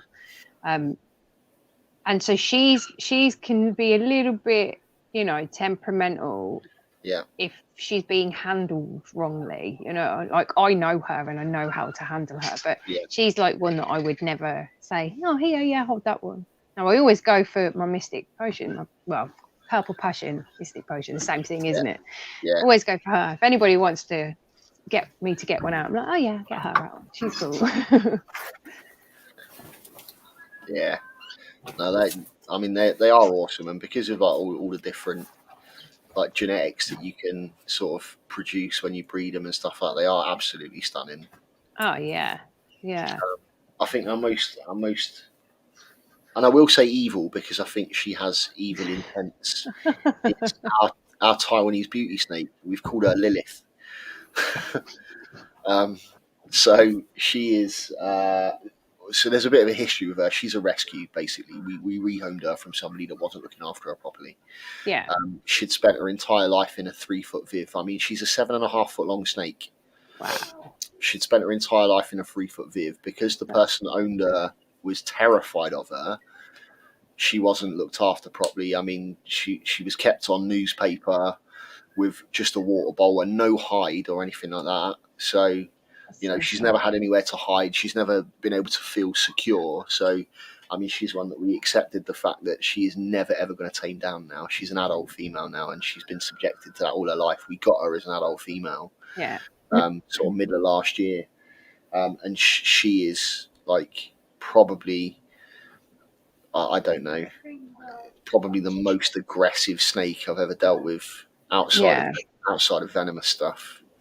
But yeah. So she just gets given up most respect, just like she does. So what we've done with her is we've given her like a really nice big, like 4-foot by 2-foot by 2-foot big deep enclosure that's got a lovely little hide in it. I've done it all to make it look really naturalistic, and so it's more like a natural habitat.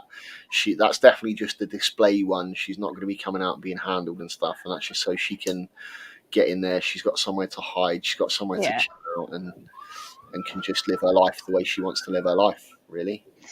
That's all you can do, though, isn't it? Is just give her that, like, the security that she didn't have. Give her it now, and you know, let her kind of enjoy it without being bothered by humans. Yeah.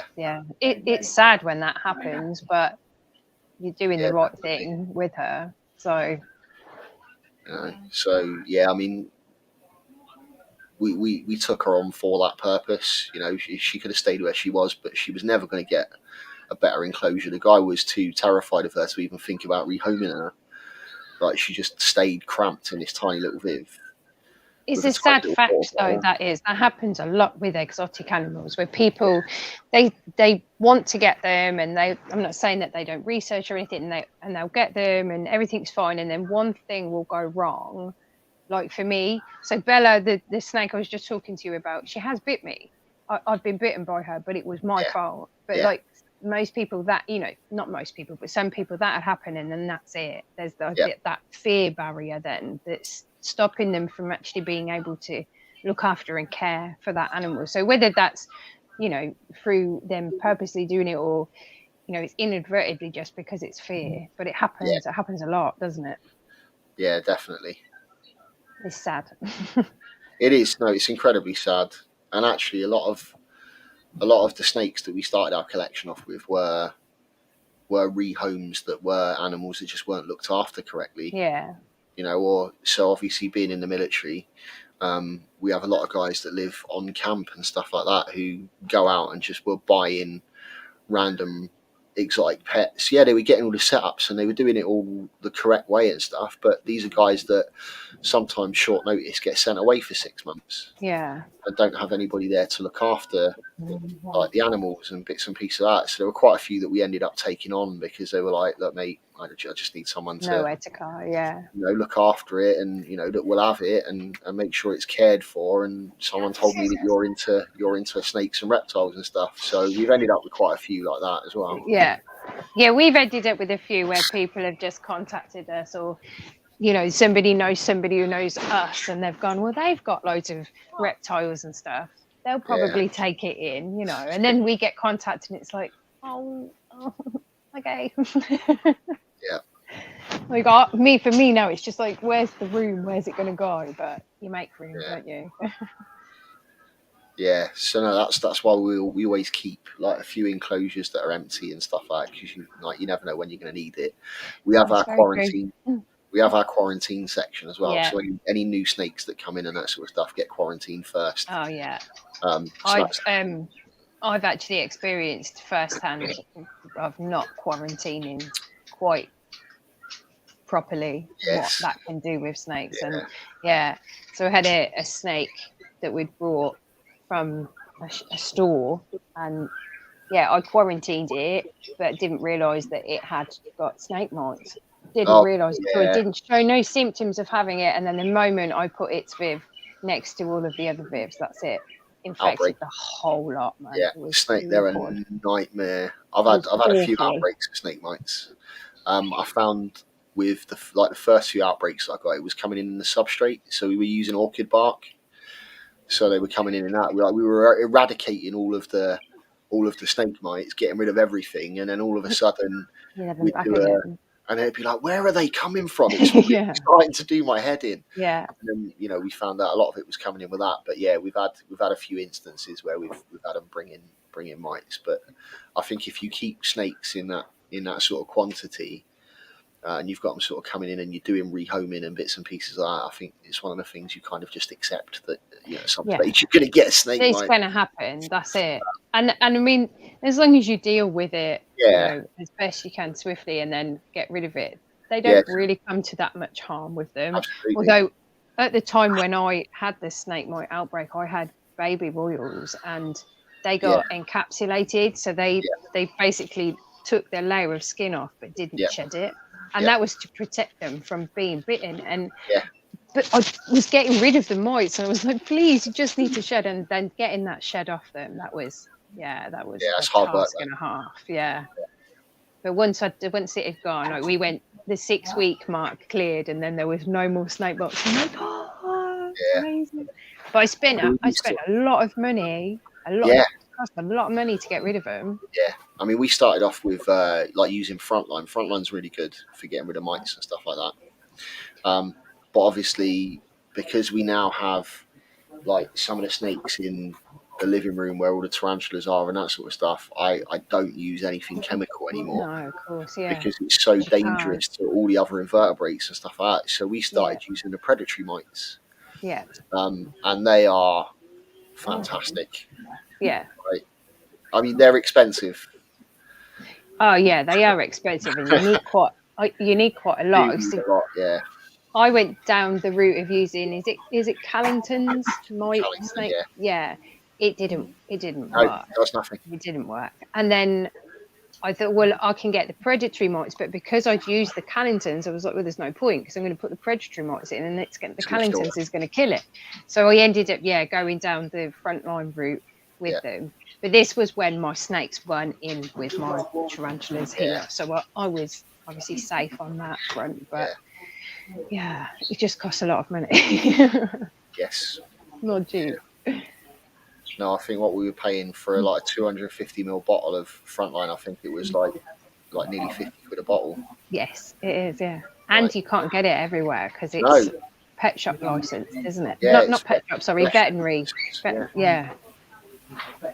So you have to get it generally from like online suppliers outside of the UK, which obviously now, since we've had Brexit and stuff like that, it's very difficult to get hold of stuff like that from the EU now. 100%. So there's just fingers crossed we don't need it.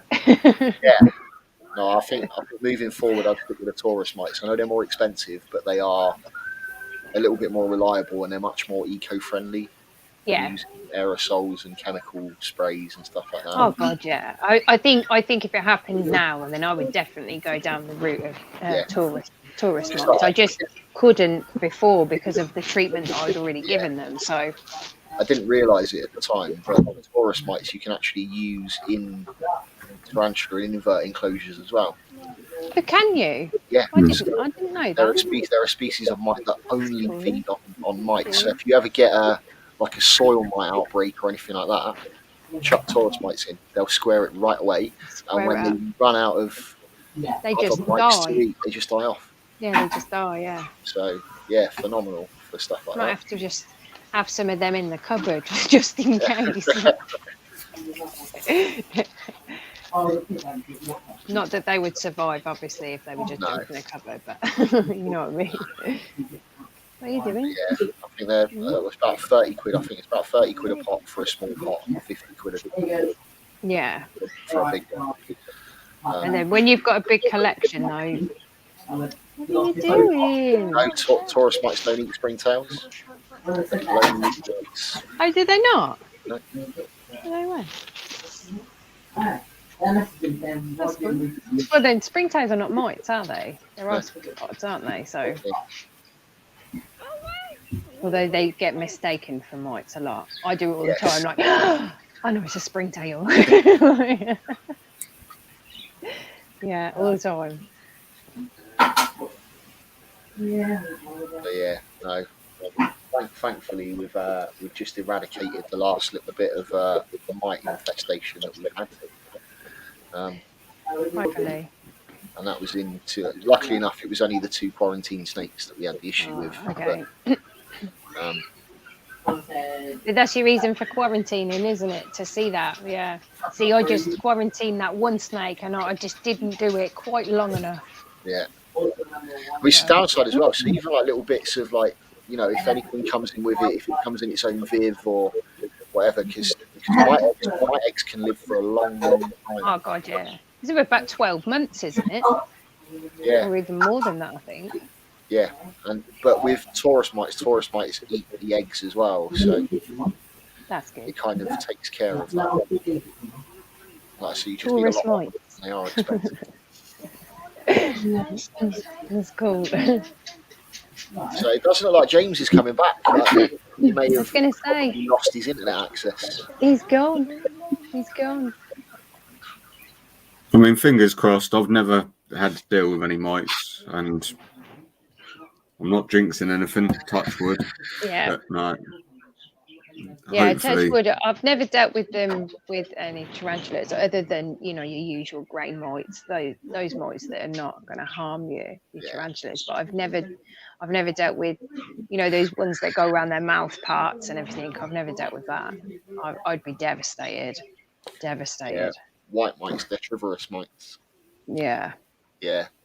They're like tricky to sort out, especially at that sort of stage, because by the time you really notice them, they've kind of already done a bit of damage.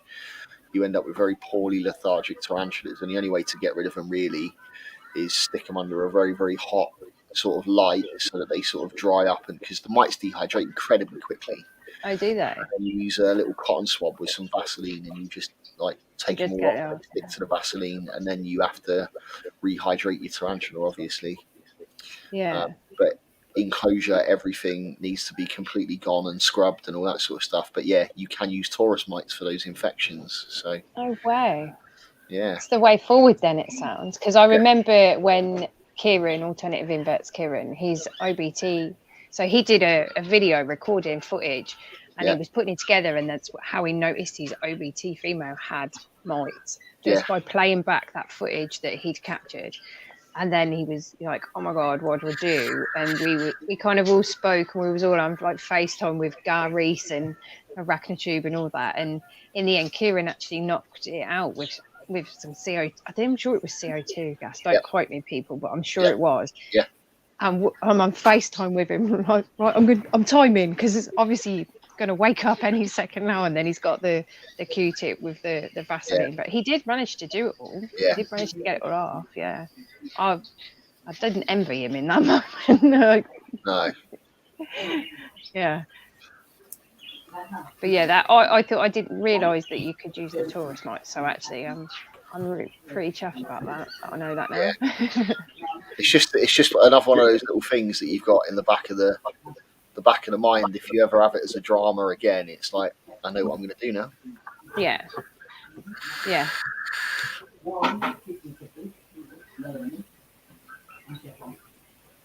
Okay, Chaz, I'll have a look. I'll have a look in a bit, dude. Thank you very much. Yeah. So yeah, if like saying with those sort of mites and stuff like that, so if anybody keeps like millipedes or hissing roaches and stuff like that, then you're almost guaranteed at some stage to get mites in those enclosures, and they almost live symbiotically. So you'd always have like some like basic grey soil mites and stuff like that in with those, and they're Yeah. not. They kind of, like I said, they live symbiotically almost. Have you seen you were saying about them living together? Have you seen Jaden's posts recently about that cockroach that's been living in with his Balfouri communal? It's been in there, and like every now and again he would just upload a little short like video saying it's that cockroach again. And he just wanders around with the Balfouri like it's a Balfouri. They've just accepted it as part of the family. Just accepted him. Brother They're not from eating another him. mother. Yeah. Don't do that. It's just then when you see one of them breeding with it sort of thing. That's when it's like, hey guys, no, you're going too far now. I know you've accepted him, but yeah, there's a line. You're crossing it. Yeah, every time I see it, I'm like, look at it, it's still going. Super clever roach. Super clever. I got in there and he was like, right, think like a tarantula, walk like a tarantula, be a tarantula. Yeah. I'll be fine. I am one with the tarantulas. He's got them all fooled. Yeah, 100%. It is quite funny though when you see things like that. Yeah. What are you doing? Spider on a web. Good. Yeah, well, Missy, What? stop. Hang on. Oh, still no new mugs yet, then, dude. No, not as of lately. I've been buying spiders instead. Yeah. You know, the other week I was saying about the London Terror guy. Yeah. Come through. She's there. Oh, awesome. So we have I mean, it's not quite an adult female, I don't think. Maybe like 1 or 2 molts off like being full size, but yeah, definitely breeding size. Yeah, and I think that's the thing that like some people get a little bit sort of hung up on when they're looking at tarantulas, because like no, it's not full size. It's it's got 1 or 2 more molts to go, but actually you don't realise that a lot of species will breed much better that little bit earlier on before they reach that maximum size and stuff like that. And once you get used to what you're looking for when you're sexing the molts and stuff like that, you can see when the spermatheca is completely sclerotized, and you can tell sort of when they're sexually mature and ready to breed anyway.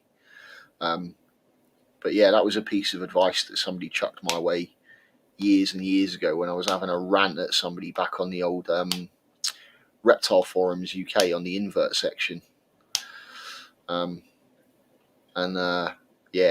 was something I learned then, because I was absolutely adamant. No, it's definitely not breeding size. It's definitely too small. I was like, well, actually, it's not. Yeah. Yeah, well, I've heard people breeding OBTs from like a 4-inch or 4.5-inch female sort of thing, and it's like, there's people going, "Oh, that's too small," and it's like, but baboon species, I'm just using baboons because there's so many of them, but baboons can breed from obviously quite a lot smaller than what people actually believe they could do. Yeah, because Balfouris can. I've known, I think it was Dave's Little Beasties.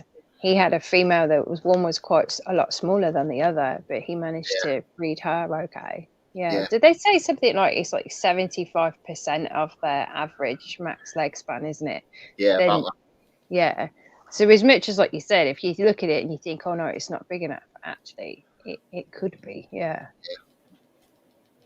It could be. I was just thinking, I saw Jay, the Spider King, he said, does anyone quarantine teas and inverts? Ah. I never have done, to be honest. No.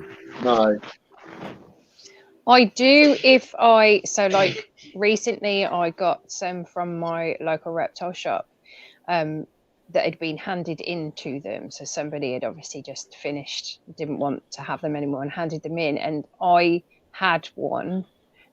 And because it came in the enclosure and there was no like history, they obviously didn't know the guy either. That one went in another room, for quite a while until I put it with the others. But if I'm buying it from like the spider shop or, you know, anyone like the So Many Legs or any place like that, then no, I don't tend to, no. But then I think it's because you're not getting. I think it's because I'm not getting that enclosure. Do you know what I mean? Yeah. And then but the one that I did get from the reptile shop, I did change obviously its enclosure and everything, but I still quarantined it for a bit. Yeah. Yeah, stuff like that. If I buy anything and it already comes in an enclosure, generally I don't like the enclosures anyway, so they're pretty much changed up straight away. So I've never really thought about it from that perspective, but yeah, I guess I do to a certain extent, but not consciously. Yeah. So, for example, generally, if I get stuff on a bit of a whim, or like, for example, you pick stuff up at the shows, don't you? And stuff like that, and you think, yeah, I'll get this, I'll get that. Oh, that's great. I didn't think I'd see one of those. I'll buy that. And then you're like, I don't have any permanent enclosures for these guys. So it's the typical, let's set them up in random plastic tubs and stuff until you can get things sorted for them. Which is almost kind of like quarantining in a way, isn't it?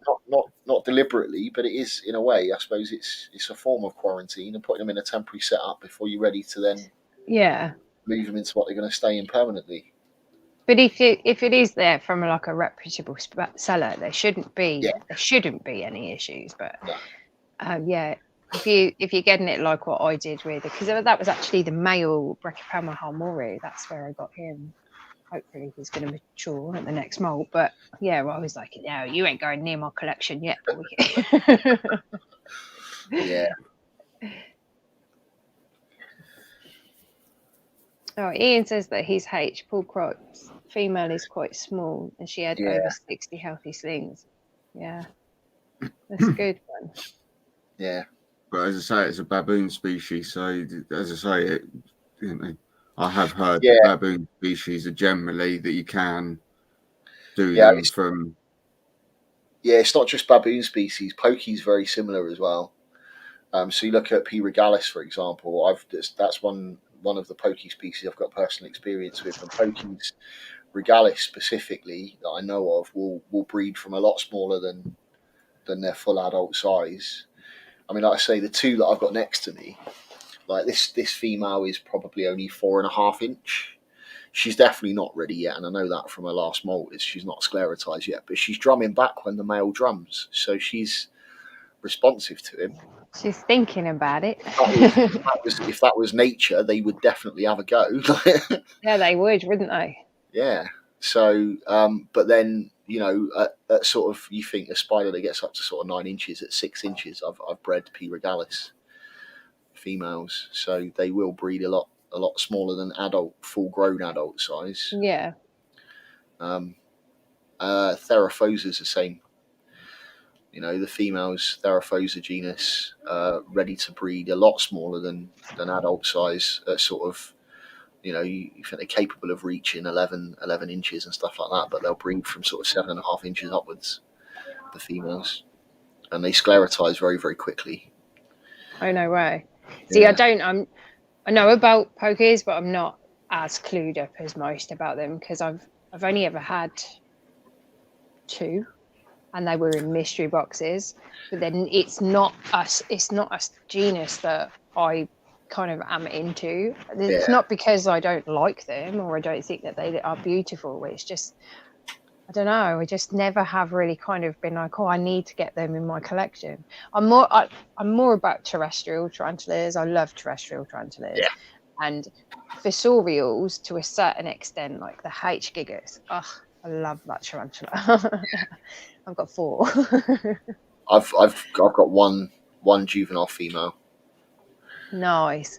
You see, I've got an adult female. She's just turned 13. I've had her 13 years, and I've got 3 juvies. They all came from Graham, Vaseline, Bacma breedings, and I'm sure 2 of them are female and 1 of them is a male. That'll be a bonus. That'd be nice. Steve's just asked, what's a good species to breed for a beginner? To be honest, and I know that people will say it's not a beginner tarantula, but for a beginner breeding, if you've got experience in keeping, I would go with the Balfouri, Monocentropas balfouri, just because they just take to each other so easily, don't they? Yeah. And the male leaves the female stunned. She's not, and it's just, for me, from my own experience, pairing them has been more relaxed than pairing like my brackets. And that's the beginner tarantula, isn't it? A brachy. Yeah. But yeah, I would say Monocentropas balfouri is a good beginner breeding species. Yeah. Plus, you don't have to take the sac away. You can leave it in there with the female to maternally incubate. She will raise the slings up, and then when they're a decent enough size, say 2-3 inches, you can take them out. So yeah, that's how I would do that. I would agree. I would agree absolutely. Like you said, maybe not necessarily a beginner species, but for definitely if you've got a little bit of experience and you want to get into breeding for the first time, for the ease of breeding and the fact that you don't generally have that catastrophic ending between the male and female and stuff like that, definitely 100%. In terms of for like almost guaranteed sling production, egg sac production, and that sort of stuff, my two easiest species to breed have been OBTs, and H. gigas actually. Oh, really? And the thing with the H. gigas is they're very, very similar to Monocentropas balfouri in terms of the way the female interact, and the fact that you can let the females maternally incubate and they don't have a problem. I mean, there's a lot of people now that are going on about, are H. gigas actually another communal species? Will they stay together? For experiments have been done with OBTs in the past, and to a certain extent, OBTs will live communally quite happily so long as you provide them enough food, but not past a certain point. And it looks like H. gigas are very similar. So I would say 3 easiest species for those reasons are, as you say, balfouri, OBTs, and H. gigas. Yeah, I'd agree. I would definitely agree with that. And with the H. gigas, like with the communals, I would like to try it, but I do like notice when I've seen people's videos or whatever, when I've researched it, that when they're actually in the enclosure together, they do actually live separately in the enclosure. So it's so totally different to the balfouri, whereas they're actually in the same burrow together, sharing burrows. Whereas the H. gigas don't do that. No, and again, that comes down to the same sort of thing, is that they're not really getting territorial because they've got their own little tubes, their own little spaces, and so long as you're chucking in enough food, they don't have the urge to eat each other. If you watch them for long enough, you will see that there will be little sort of scuffles and stuff like that when they interact or when they do come across each other, whereas balfouris tend to be completely tolerant of each other. They'll even when you chuck food in amazingly, it's like they almost work as a team. And they tolerate the food sometimes and live with it. As Jaden is proving. End up with a balfouri bundle. Yeah. Balfs are lovely. I do love Balfs, obviously. I don't know. James has just messaged and said that he's having internet problems at the moment. Oh, bless him. I've managed to secure myself an adult female, and I know that there's at least 3 mature males in this. That's awesome. That's so cool. So there is meant to be 13 in there, and then the 2 up there from Jaden, and there should still be 4 left in that one up there, which is the one that I won from the Balfouri group from Graham. Oh yeah. I remember that. We need to do another one of them giveaways. I'll have to get on breeding and then see if I can get some slings and do a giveaway. Well, maybe if all goes well with this, I'm happy to donate. Oh, bless you. That would be amazing. Yeah. Because we'll see what happens. Well, fingers crossed it goes well. My female, my solo female that I bred, she is an absolute nightmare. She's yeah, I can't even describe her. She hisses at me, slaps at me, and I only have to walk past the enclosure. She's not a happy girl. Even though her setup is on point, she's still not happy. Yeah. High maintenance. So, Brilliant. but yeah, we'll see what we can do, Tom, between us. Yeah. It'd be cool. Yeah. I've got a long list of males that I'm looking for at the moment. Oh, nice. And that's just the 2 in there that I got from Jaden. Oh, When I won his 500 subscriber giveaway. Awesome. He's 500 subscriber giveaway. Yeah. All that time ago. Yeah. No way. That's really cool. And they're both still in there, still thriving. I see them both out most of the time. They're just happy together. That's But I haven't wanted to stick them obviously in there because I wanted to redo the whole thing and put them all in together. Yeah. It can be a bit tricky when you're adding them together. I've done it twice. I did it with my original communal. I had 2 lots. I had 15 and then I had 7, and they were different sizes, but I did put them together, but in a brand new setup. And whether they're all still there, I don't know, but there's still a lot in there. But they're the ones that are now maturing. So I don't think I'll ever find out really how many are in there, because they're in a permanent enclosure. I don't have to get them out or rehouse them again. Just need to get the males out. And then I had my slings and Ian tarantula slings that I put together as well. So that's truthfully the same as this one. I'm only splitting it up because I can't get the males out. Yeah. And so the only way that I'm going to do it is, I know there's 3 males in there at least. So the only way I'm going to be able to do it is split the whole lot up. Take it all off, yeah. And then just, put them into something nice and new. But then it does mean that all 3 communals can go in together. Yeah. So there should be like 17, 18 still left. That's pretty cool. So when are you planning on doing that then? Is that something you're going to do soon, or? Hopefully. Get it done. I'm waiting on the go ahead from Ian. Oh, okay. If that goes according to plan, that's going to be awesome. Yeah. It will be awesome. I love a Balfour rig rehouse. Especially a communal. I'm about to do my first Balfour communal rehouse. How many have you got? So I've got 2 communals of 10. Okay. So 20 in total. But they're very, very different sizes, and they came from 2 different places. So one of them's a community of juveniles. They're all about sort of 6 to 7 centimeters, and then I've got a little community of slings that I got off of Graham at the Bristol show.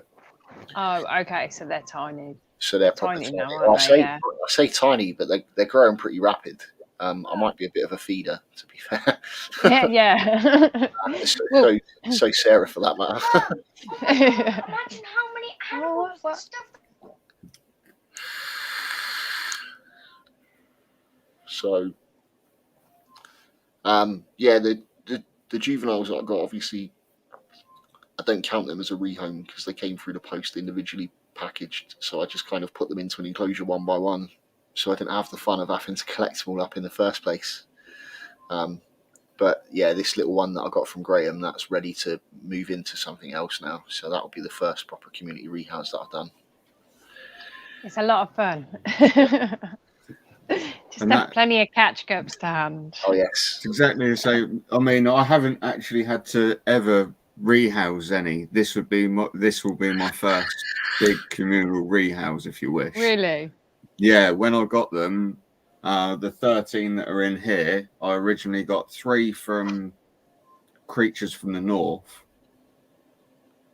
and they got set up, and then I ended up getting 10 from Machek at Tropical Factory. Yeah. So I ended up literally just making this, putting the 10 in there, and then getting the 3. So, you know, 3, if you wish, was, you know, what I rehoused from a communal, but they were like this big.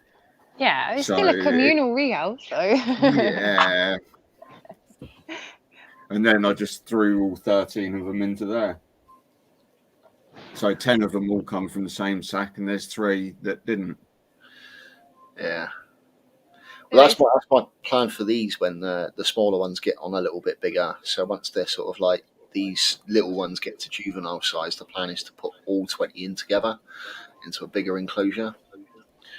So yeah, that's what I did. So like I said, I had 15, and then it was 10 that I originally had. But when I rehoused them together, the 10 had gone down to 7, but the 15, they were all still there. It was all 15 still there, and then I just put them together, and they've been fine. I mean, as far as I'm aware, there's nothing gone on in the community that would alarm me, but you never know. You I just suppose never that's know, the other do you? side of it as well, is you never really know what's going on with them until you do one of those rehouses.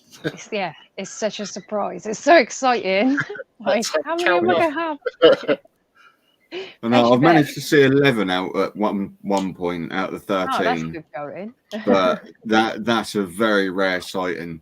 Generally, it's about 7. Yeah, Yeah, I mean, see, that's a good sign.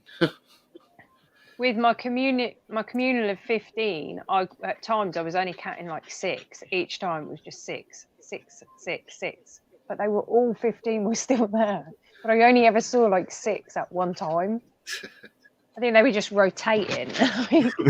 Your turn to molt now. You stay inside. We'll go out. You take shift. Yeah. So is it Wyvern Stronghold? Tyler. Tyler. Oh, Tyler. Oh, hi Tyler. Sorry. So they're Sorry, about, Tyler's my sister-in-law. Oh, is it? Oh, Yeah. Is it too cold to post slings? Is what she said. If they're packaged correctly, no. Not at the minute, it's not. No. I think if it drops below Like 10 degrees overnight generally is then the sort of. Yeah. Yeah. But at the minute, it's sort of it's okay between 9 and 10 degrees overnight, so you're still okay-ish. with a heat pack. Yeah. Oh yeah, with heat pack and proper packaging. Yeah. Decent and all that. Yeah. Yeah, it's always like nerve-wracking though, like when you send any tarantula, because you just or spider or whatever. Obviously not a dog, because you don't send a dog in the post. But yeah, like any invert that comes through the post, it's nerve-wracking waiting for them, but I think it's even more nerve-wracking when you're the one that's sending it. Yes. Like just wanting to know that you did pack it right and you did do everything right, and that everything's okay. Yeah. That's like with my Carabiner versicolor mature male is going round at the minute. So he went to one person who then sent him to Troy, and Troy sent him now to Andy. And it's like each time I'm like, please let me know he's okay. Please let me know he's okay. Yeah, bless him. Good old Martin. But admittedly, I'm a bit like this with my package for tomorrow, actually. Yeah. Are you sending or receiving? Receiving. He's excited about this one. Are you? What is it? Or can't you say? I know what half of it is. I think half of it, because he said that he'll throw in a few extra bits. But we got Celedonia and a sub-adult pair of Agens. Nice. Okay. That is going to be a good puzzle. Yeah, and he got him an absolute steal. Did you? Might be a little bit jealous about that as well. It was bargain. Was it a bargain? Very much so, yeah. Yeah. I would not have turned that down. No. Sometimes you can't. It's like when I brought my mature male, Harmori, who I paired with my adult female, obviously, which was all over my channel at the time. I didn't buy him knowing that he was a mature male. I paid £20 for him. Wow. Just said, it was somebody contacted me and was like, hey, do you want my spider? I don't want it anymore. I was like, yeah, okay, I'll have it. Paid £20, collects it. And I'm like, oh, it's a mature male. It's like, actually, do you know what though? That's fine. Because they kind of like are more immature males, or even any bracky mature male goes for like 50, 60 quid. Yeah. Prices of them is quite high, isn't it? Yeah, well, this is why I'm sort of a little bit sort of twitchy at the moment, because I've found somebody with a mature male Theraphosa blondie. So I've got the adult female. I've been looking for a male for ages, and I found in the past year I found 2 people with a male, and they're wanting stupid money for like a mature male blondie. It's ridiculous. It's the sort of stuff I'd pay for a female. But this person is happy to just send him along and do a breeding loan. But obviously now we're at that stage where temperatures are dropping a little bit, and it's like, oh, I really need him, but yeah. And it's someone that doesn't really have a lot of experience posting stuff out, so it's like, Just too far to drive. Tell them to watch Gar's video. He did a video, didn't he? Packing tarantulas, dummies or something. Yeah. Just direct them that way. You can't go wrong if you follow Gar's advice. It is nerve-wracking though, posting tarantulas. Yes. Oh no, I do it any time that I post out a mail. Instantly, it's the next day. Has he arrived? Is he there? Yeah. Let me know. Like even that you're laying in bed checking the tracking. Like, oh, where is it now? Where is it now? Yeah. Oh my god, I'm so happy that I was able to unlock so many new things. Oh, good. So Okay. So, guys, I'm going to have to shoot soon. Got to get this child in bed. Yeah, no, that's absolutely cool. But thank you so much for letting me join. It's been great, bringing me back to the live stream. It's been amazing having you on with us, Amy. Absolute privilege and a pleasure, honestly. Thank you. Well, thank you for having me. And yeah, get in touch with Lee and sort out your prize. And it random act of kindness. You don't have to put it on your channel. You don't have to do anything. I don't want nothing in return for it. Okay, it's just just saw it and thought, yeah, I'm gonna give it away. Sorry, Tom, didn't get you anything. I keep saying though, Tom, I'm going to bring out one of them mugs for you. I might even just send you the one that I've got, the prototype, because it's all right. I've not used it. Yeah, I might do that. They're all still up there, don't worry. I know. I think the last time I watched this stream, I think somebody said they're waiting for you to go out that door and that shelf to fall down. They say that on every stream. I'm pretty sure there are people that come on the stream in the hope that one day they're just going to see the shelf go down. Oh, no, we'd be gutted for you if that happened. There's Lee's one there still. Is it Lee's one? No, Adam's one, sorry. Invertebrarian there still to go up. Oh, I need one of Adam's another one ones. up there. I've got a few. They're in my cabinet. I don't use all of them. But yeah, I'll sort one out for you, Tom. Don't worry.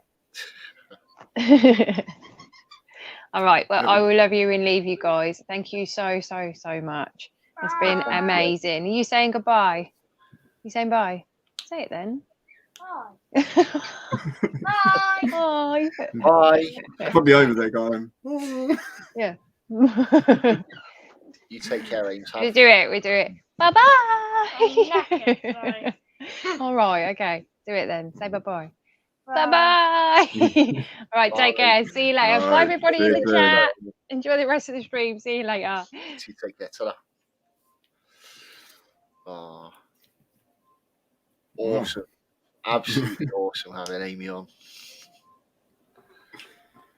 And unfortunately, James has missed. Yeah, still having internet dramas.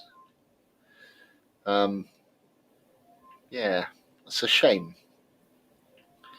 Needs to get more stable internet. He's obviously with the wrong provider. He needs to get. I'll catch you later, Ian. Cheers for joining. Yeah, I'll speak to you soon. Take care, buddy. See you later, mate. And Chaz is off Everyone's as well. going. Amy's gone. Everyone's going now. Chaz, thanks for joining, buddy. You take care. See you soon. But no, I've got my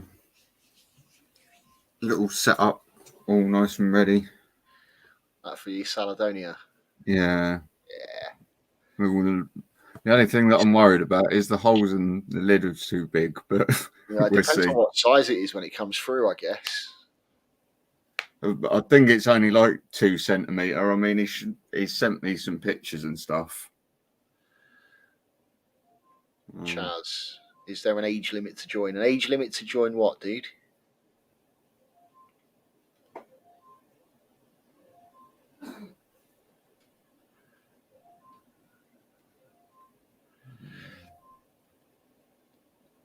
Where was it? I don't know how well you'll be able to see. Oh, it's pretty dinky then.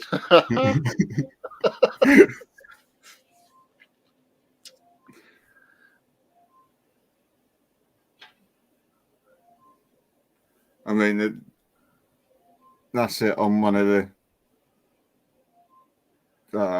these ones, isn't it?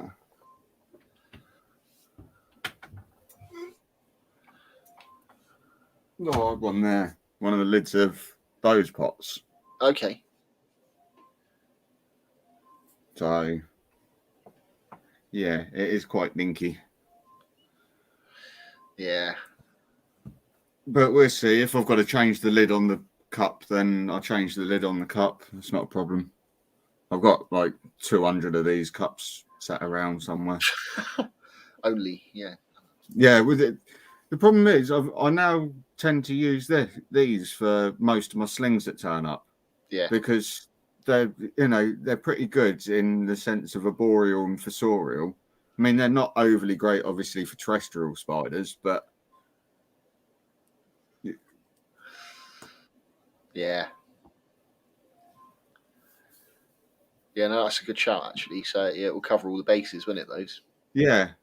And like I say, I don't generally go out to buy a lot of terrestrial spiders myself. I look for more arboreal stuff.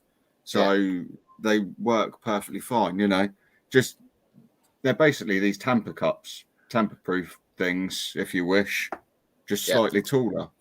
So, I mean, I've basically put all my pokey, like babies, have always gone straight into them.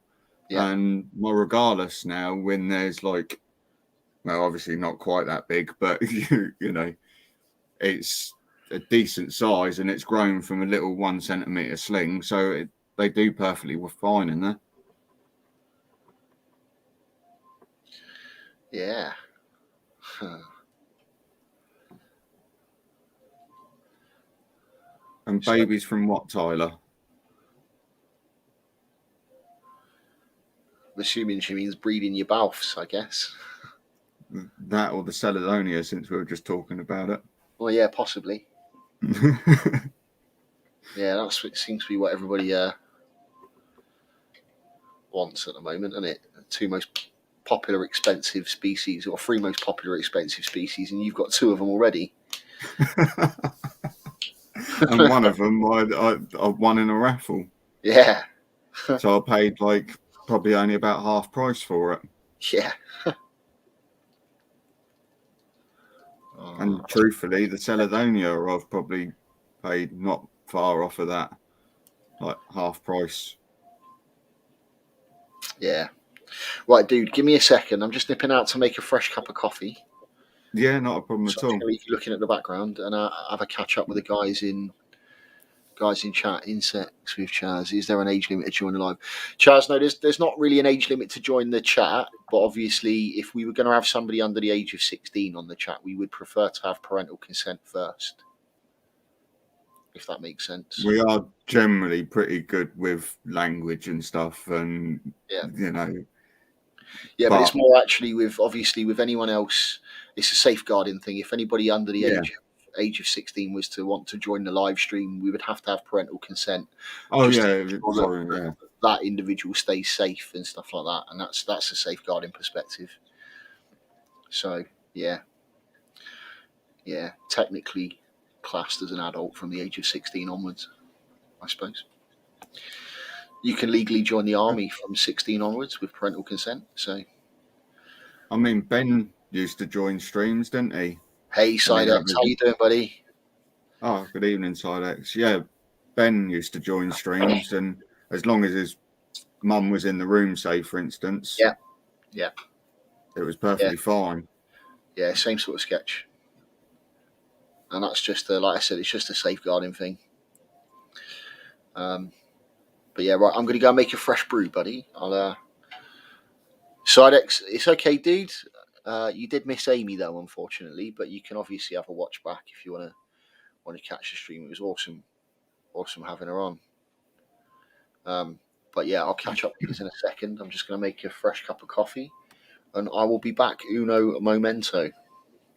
And Sidex, of course, look, you join after we finish talking about Balfury.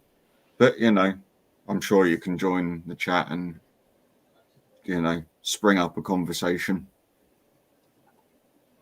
16's fine because technically you're coming into an adult. So, yeah, 16's fine to join stream.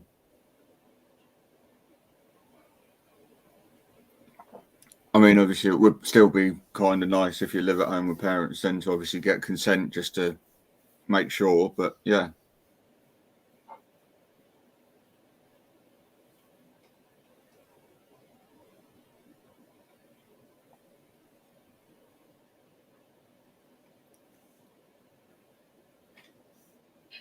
I didn't know you had any sling Sidex. What have you got?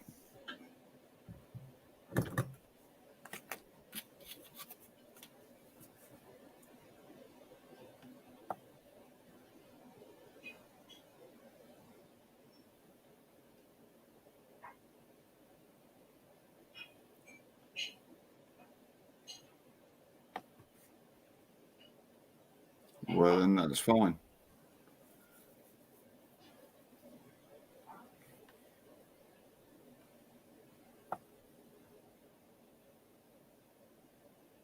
Yeah, as Ian said earlier as well, Tyler, Ian's literally boxing up some Balfs at the minute just to send them off tomorrow morning. So people are still sending out orders. So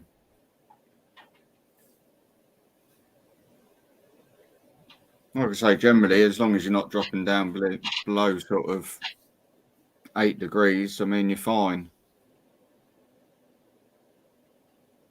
Some shops will still send out, others won't. You'll probably find within the next sort of 3 to 4 weeks, then they'll stop sending.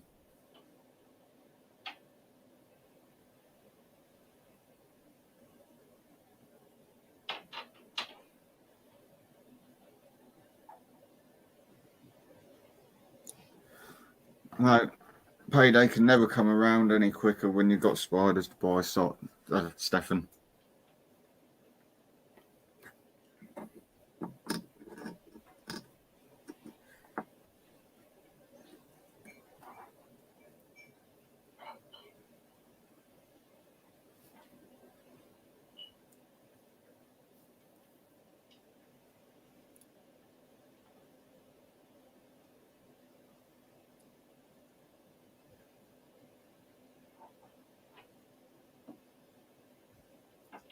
Well, when the Reduncus and Calciatum come up, Sidex, let me know.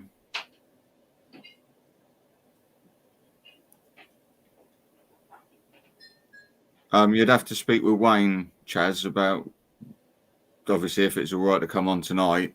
And if so, then you just have to ask him to send you over the link.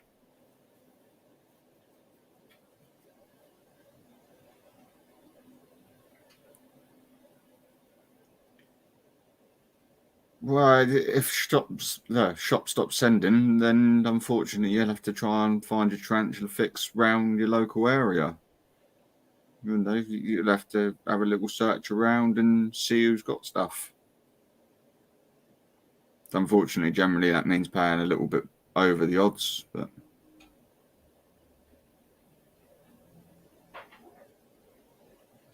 I mean, we've got a reptile shop that's, well, reptile and fish shop just up the road from us, that occasionally people end up giving up their collections and dropping them in there, and you find the odd occasional little gem. Or,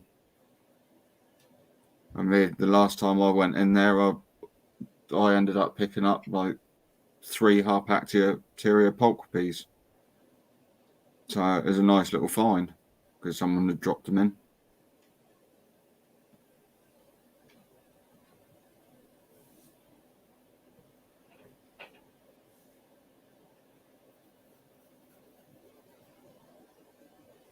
Well, yeah, don't you just find most local tea dealers standing on most corners?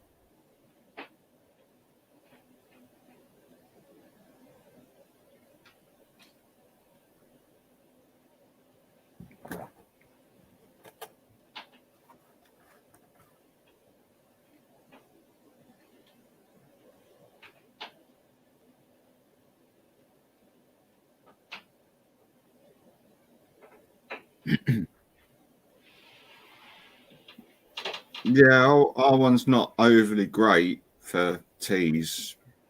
And when they do get them, obviously, where they're a reptile shop, they do obviously overcharge a little bit for them.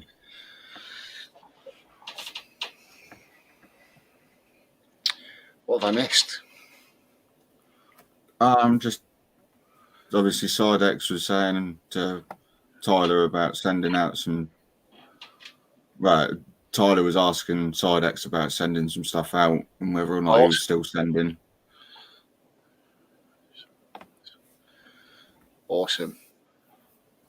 And Chaz, I have kept mantis before, but I haven't got any at the minute. Been meaning to get round to getting some more at some point, but I end up buying a tea first and find out how I have no money left. Yeah, same. I've kept mantis before, but don't have any in a collection currently.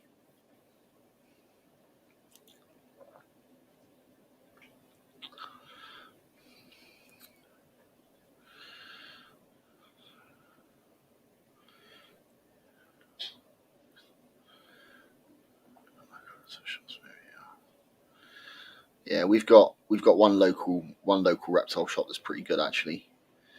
It's called Porton's Garden Aquatic Centre.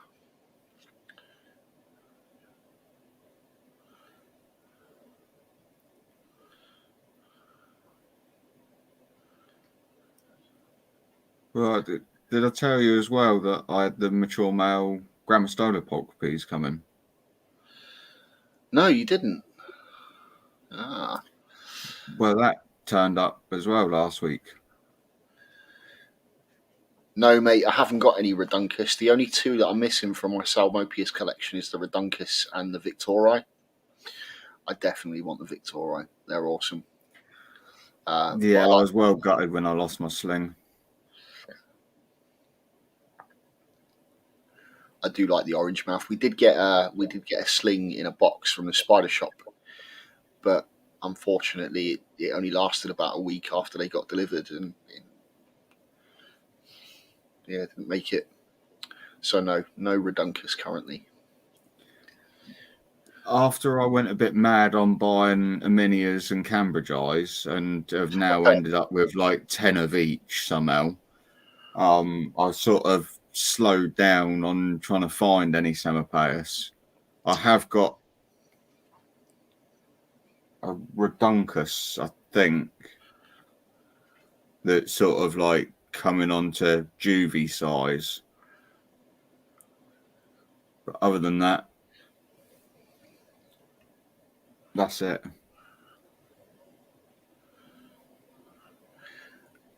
Yeah, I do have some Aminia, Tyler.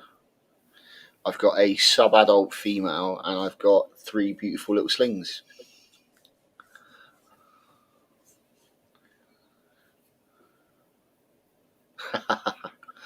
Awesome, thanks, buddy.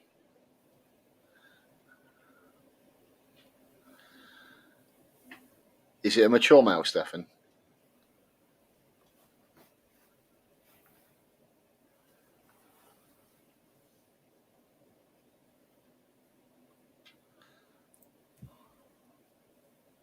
So yeah, I've got a few little breeding projects coming up. Obviously the Belf, the Gramstola, and I'm also talking to someone about a mature male Cambridge eye. Okay. That's literally molted out Saturday. So obviously it's going to be like a couple of weeks before. Yeah. And obviously depending on weather-wise as well.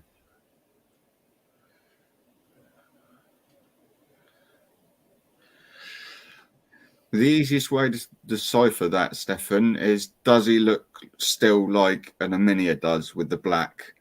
If he doesn't, then he's mature. Yeah, if he's got a horrible brown, olive, grey sort of colour, then he's mature. If he's still black with the orange markings, then he's not mature yet. Chaz, if you make sure you've got us on, like, obviously make sure you subscribe to the channels for the Lads Night In guys, but find us on Instagram as well and fire us a message. And what we'll do is we'll look to see if we can get you on one of the future live streams. We stream every 2 weeks on Tuesday, so we're pretty regular when we come to our streams.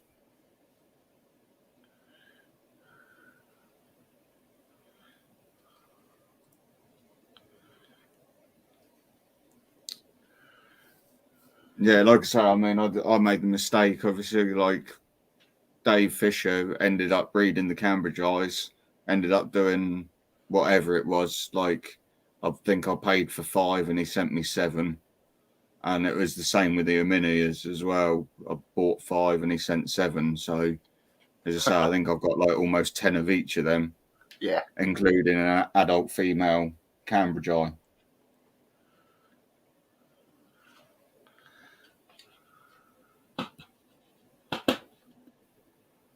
And Stefan reckons he's a pretty dull colour. That's probably a mature male then. Easiest way is just to send over a picture to you. Yeah. Yeah, fire across a picture. It's a shame if he's mature. It's because my female's not really ready to go yet. She is a little bit too small. So what was your first tarantula? Do you want to go first, Tom? Hold on.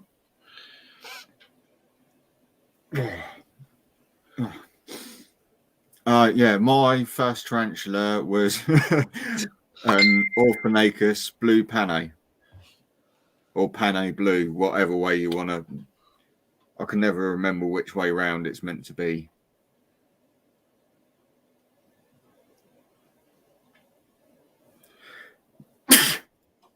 What?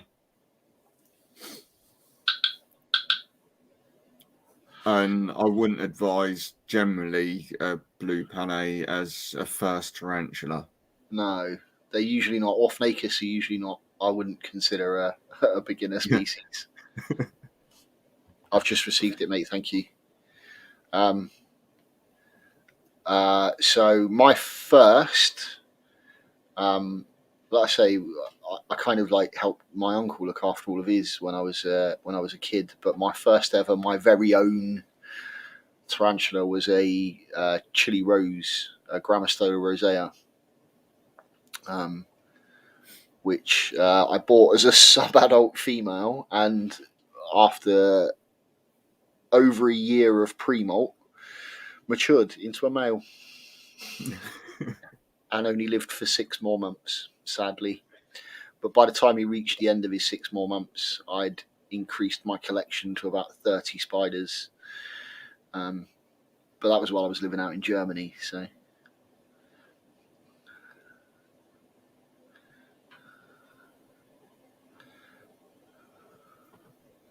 My second was an OBT.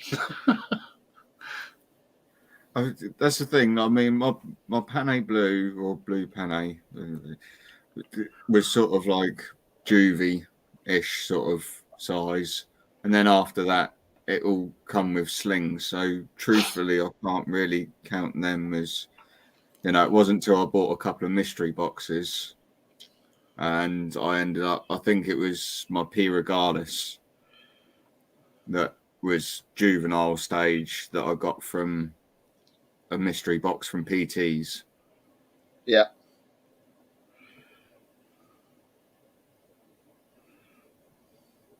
Might have been. No, I think actually, sorry, my first sort of one was actually a curly hair.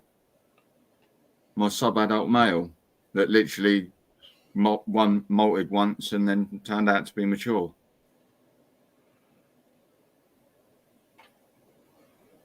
That was probably my second biggest spider, but that come in a mystery box, so.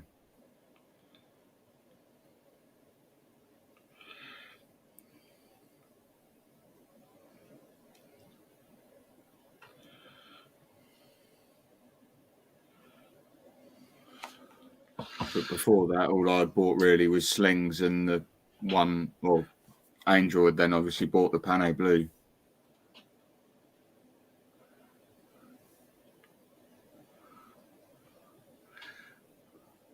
That's an interesting mix of like 3 tarantulas to get as your first tarantulas, that, to be fair.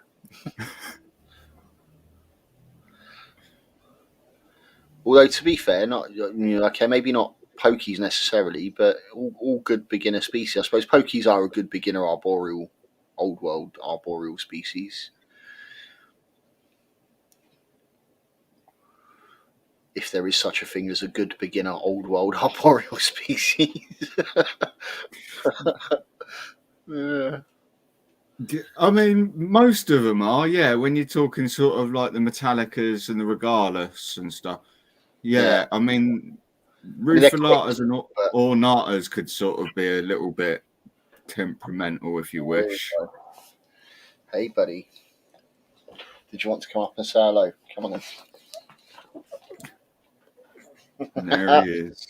He likes to have his moment to come and say hello. Hey, boy. Needs a moment of spotlight. Yeah. I love you too, buddy. Oh, not the ear. Go on, down you get now. Go and lay down.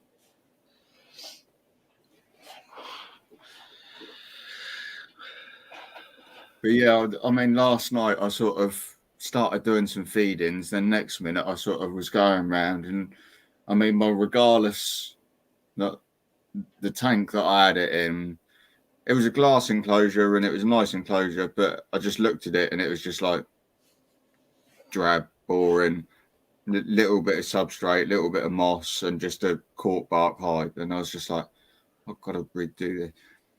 And there, what I'm trying to get like a 4 to 5 inch spider almost in one of these things. I thought, you know what? I'll have a go. Didn't work. Got the old trusty catch cup instead.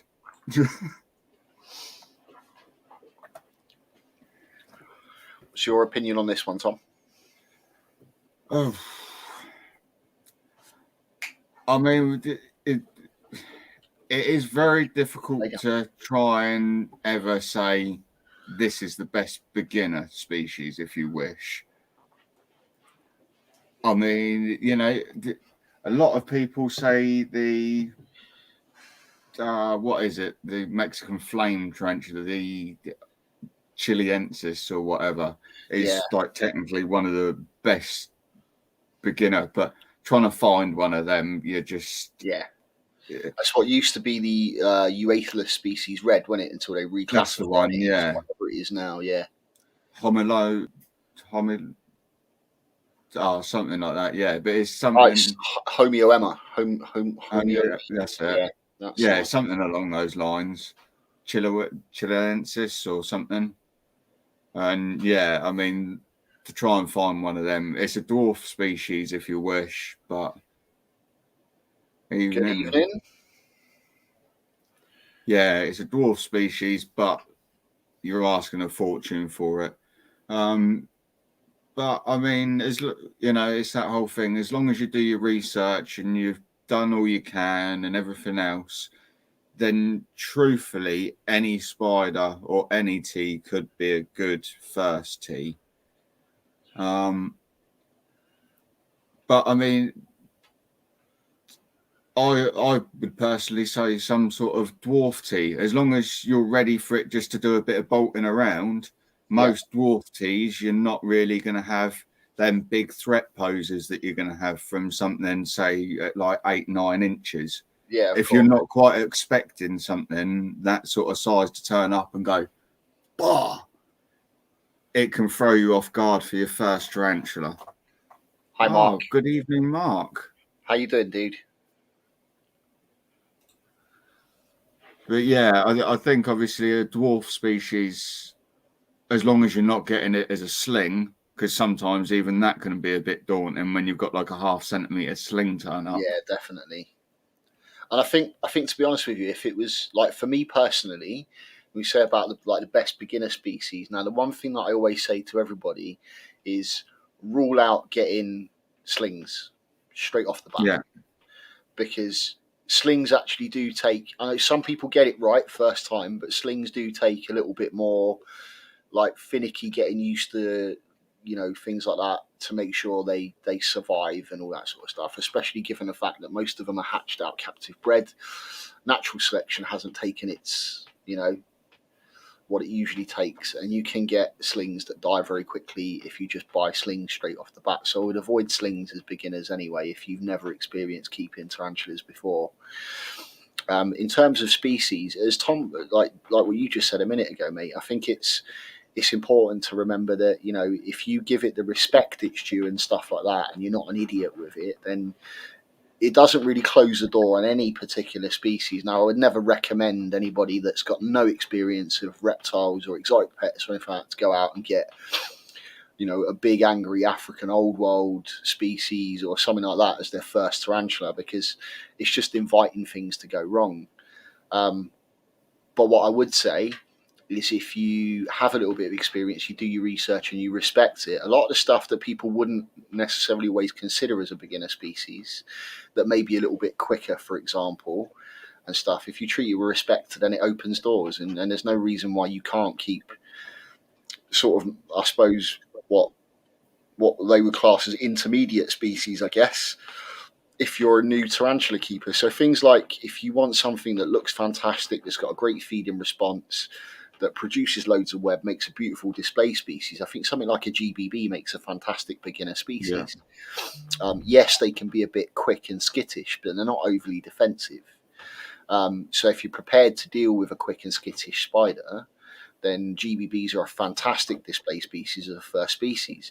If you want to go into arboreals, then yes, things like the Salmopius, for example, have got some stunning examples within the genus. They're stunning to look at. They're quite often out on display and bits and pieces like that. So they do make a really good arboreal species for a beginner. Again, if you treat them with respect. I think everyone jumps to simple things like brachyes and grammostolas and stuff like that because they are notoriously placid. They generally don't move around very much. Yes, some of them can have an interesting feeding response, but you generally do get the pet rock. And for the ones that are sort of the fossorial species that are a little bit more placid and chilled out, what you end up there is a pet hole. So I guess it really depends first and foremost on the sort of experience level that you've got, and if you're prepared to do your research and not be silly with it. And also what you intend to get out of the hobby. So if you're happy to keep something that's going to sit there, not move around very much, and be a bit of a pet rock, then yeah, definitely go for something like that.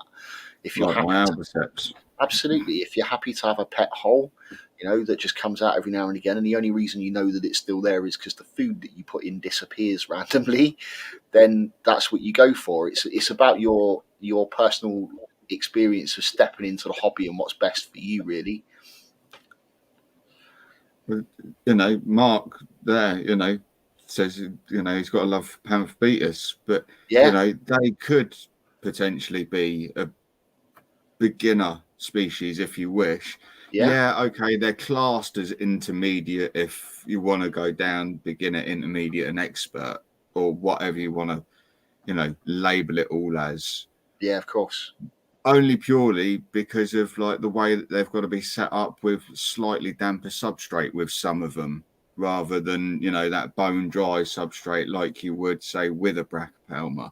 that you Yeah, of literally course. just sort of like dampen down the corner maybe once a month or whatever. And, you know, Yeah. whereas they're kind of along the lines of maybe like an LP where you want that sort of dampish substrate for them. And, Yeah, you know, but then you can achieve all of that by some live moss and some plants. of course. And as long as you're keeping them plants alive, you know, and not over watering those plants, then you've got that rule of thumb right there. So as long as your plants are all fine and healthy and living fine, then your tarantula is generally going to be perfectly fine. Yeah, of course. And I think, and again, this sort of goes back into to what we were saying a second ago about getting into it for the right reasons and stuff like that. I think you say about like low maintenance specifically, people like the idea of tarantulas because they are a relatively low maintenance species. But I think if you go out of your way to get something specifically because it's low maintenance, because you're not prepared to put a bit of effort in and stuff like that, you probably shouldn't be thinking about getting into the hobby really, because I mean everything requires a little bit of care and maintenance, and I think it's important that you have to have that genuine love of the husbandry of it and looking after it and that sort of stuff to really truly appreciate them properly anyway. I mean, you know, we all do it though. When you first get into the hobby, everyone just starts with, you know, a standard plastic tub, basically, if you wish. That, I mean, what, I got these from Poundland, you know, so £1 a tub. That's it. You end up sticking some holes in it and think, right, there you go, there's an arboreal enclosure. And then sort of you get sort of, I don't know, 20 teas in or something, and then you start thinking to yourself, Yeah, I don't really like these tubs. Okay, like you were saying earlier, you know, they're great as sort of temporary housing, if you wish. absolutely. And then you end up looking at it and thinking, I want to see it. I want to see inside of it. Yeah, And so not only are you doing what you like to do, but you're also probably doing slightly better for the spider, because all of a sudden you've moved from this with, I don't know, a bit of substrate and just a cork bark and a water dish to something that's, you know, say a glass enclosure. Now that you've added some moss and a little plant, and, you know, you've almost made it like a proper home. And you think to yourself, yeah, I've achieved something, but I'm also doing what's right. But, you know, we're all our own worst enemy for doing it, like when we first start. Hi JJ. Good evening. I mean, I've still got many pots, you know, there's all sorts of different things that I've got, you know, lying around, but it's, unfortunately, I don't have enough money to buy out glass enclosures for absolutely everything that I've got. Yeah, true. And I mean, if I go back to when I first started keeping them, I did it the opposite way around. Like for my first ever one, instead of going for a really simple plastic setup and stuff like that, I went and bought like a massive, great big fish tank with a light in it and all that sort of stuff. And then ended up with like way more space than I ever actually needed. Cheers, Mark. Thanks for putting that one out there. So yes, guys that are in the chat at the minute, please don't forget to like the stream.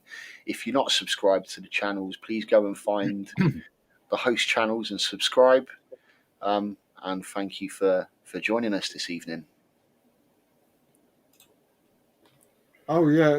I mean, like I say, you know, plastic pots are great because, I mean, look, you know, I'm using plastic cups that, you know, so I'm not saying that I don't use them or anything, and I wouldn't use them. It's just that I do prefer glass enclosures, but there is absolutely nothing wrong with keeping them in absolutely anything. No, and if you look up this end of like where my enclosures are and that sort of stuff, all this section here are plastic tubs. The section at the top, plastic tubs. Up the top, plastic tubs. Along here, plastic tubs. But the thing is, with those, they're plastic tubs that, you know, things are in while they're being grown on and that sort of stuff. As soon as they get into a size where, okay, I don't need to worry about rehousing again in 6 months' time or whatever. This is what we've got. So this one down here, for example, is a nice new big enclosure that I'm setting my LP female up in, ready so I can do a pairing with her. And that's the plan, is they'll go in plastic tubs until they're ready for their final nice, beautiful setup that I like to do for them. So no, absolutely nothing wrong with keeping them in plastic tubs, and so long as you're getting the husbandry right, it doesn't hurt them in any way, shape, or form. And actually, with certain plastic tubs and with certain species, you actually do better in a plastic tub than what they would in a glass exoterra, for example, because of the amount of ventilation in the lid. It's impossible to keep humidity up and stuff in those without adapting them. Basically, like a sturmy, say, for instance. Yeah. They're going to do better off, say, or almost better off in, say, something like that you've drilled a few holes in, 10-litre rub.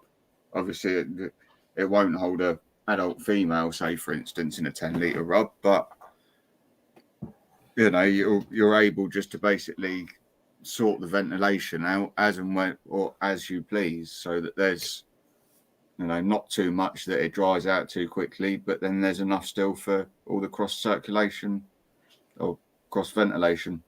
Yeah, definitely. Tyler just sent me a list of her. I'm assuming this is a wish list. My dream species. It's a phenomenal list. It's got some great stuff on here. If you manage to put this little collection together, Tyler, that will make a great collection.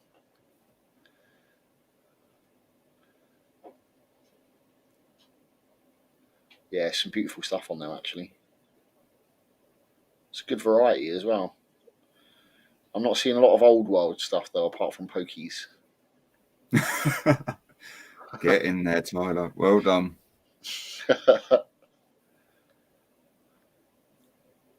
Yeah, I have to admit I am biased because obviously, as you know, my favourite region and stuff for the stuff that I keep is Southeast Asia.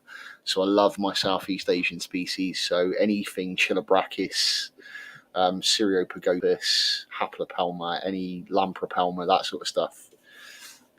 They're my favourites. Well, one of my small electric blues molted the other week, and I went to feed it last night, and tell you what, it's now actually starting to show all them blue colorations and everything. It was literally sat at the top of its burrow, and it was just looking at me. I popped the cat, same thing. It's in one of these. It's doing perfectly fine, great. And as I say, it's now just got to the stage where everything's starting to show, all the colours, everything. And it was just sat there, popped the lid off, and I was just like, when did that happen? All of a sudden you've gone from this sort of brownish, beigeish sort of tarantula to all of a sudden this sort of black with blue front legs. And yeah, definitely.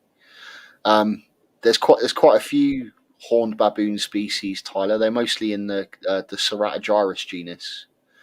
So things like the martial eye, the darling eye, Meridionalis, I think is one of the other ones.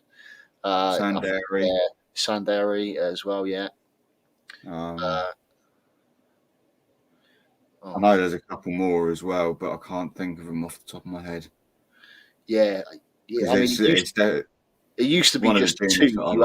You had the martial eye and the darling eye, and they were the only two. And then all of a sudden, over the last sort of 5-6 years, you've had about another 4 species of horned baboon pop out of the woodwork that were never seen before,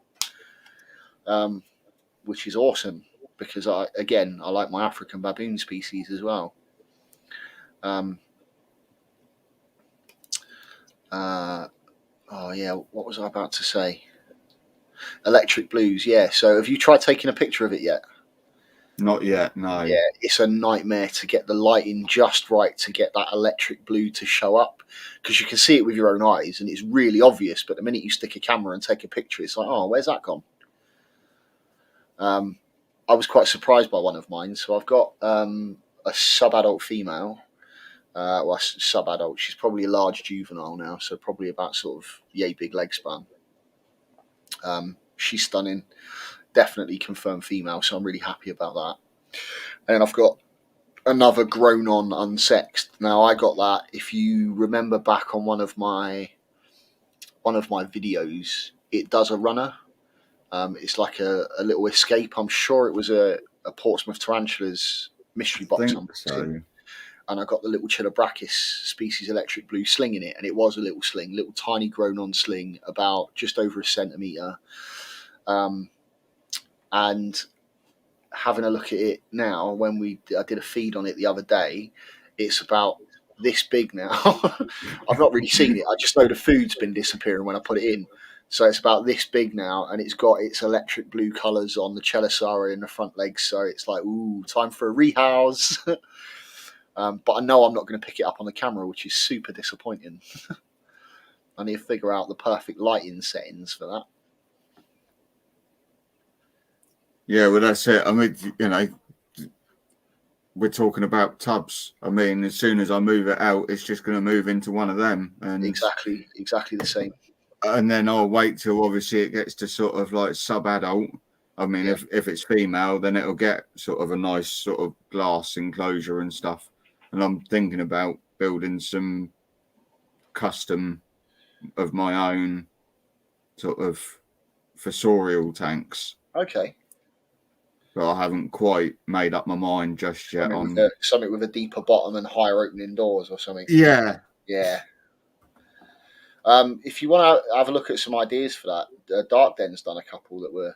Yeah, I know. I've seen. Gets you thinking when you see that stuff, doesn't it? Oh, I know. Yeah, it's a good idea. And considering how sort of cheap I can get the glass, really, it's. Yeah. See, I know. Technically, Chilobrachys are a fossorial species, but I don't set them up overly deeply fossorial. No, because I kind of like the fact that they're quite heavy webbers as well.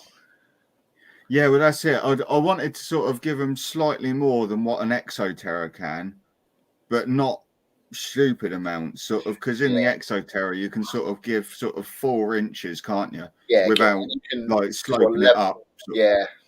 If you were to like level it across, you get sort of a good 4 inches. Yeah. Truthfully, I'm looking at sort of between 6 and 7, just to give, you know, the spider enough room, but I still want to then give enough room on top. So it's sort of like will be like still like a foot sort of square enclosure if you wish, but it'll be 6 inches on the bottom that you can have, and then 6 inches on the top. Yeah. Sort of a roundabout sort of that. Yeah, that's a good shout. But as I say, I haven't worked out any sort of dimensions yet because truthfully, I haven't got anything big enough to put in them apart from my Von Worthy and my Gigas. Yeah. Which are in just 2 massive plastic tubs down on the floor down there. So you're going to have to do a lot of rehousing all in a relatively short space of time when it comes to doing yours, because you started with slings with pretty much most of your collection. So they're all going to end up turning into adults all around about the same time. So you're going to have to upgrade to a lot of big enclosures. You're suddenly going to realise that you don't have the space for this collection. I don't anyway. I know that. I only just about have enough room for what I've got, let alone once it all starts growing.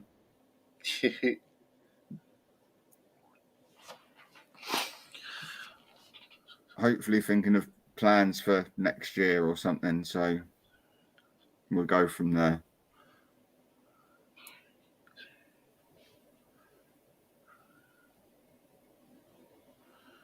Yeah.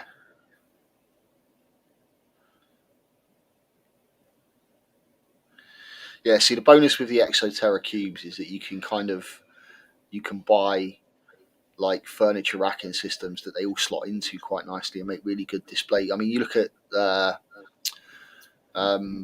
Steve Thornton's setup, for example. He's basically just got a whole bunch of IKEA units that he puts all these 30 by 30 Exoterras in. So it works quite well for those. It just then you have to, where do the arboreal ones go? Mm. Well, they always end up having to go on top. So I do like Exoterras. I don't like the mesh lids on Exoterras though. So most of them I generally end up replacing the mesh off the lid. But this is why I like this style of one with the the old guillotine front Yes, the old, thing. the old custom Aquaria ones.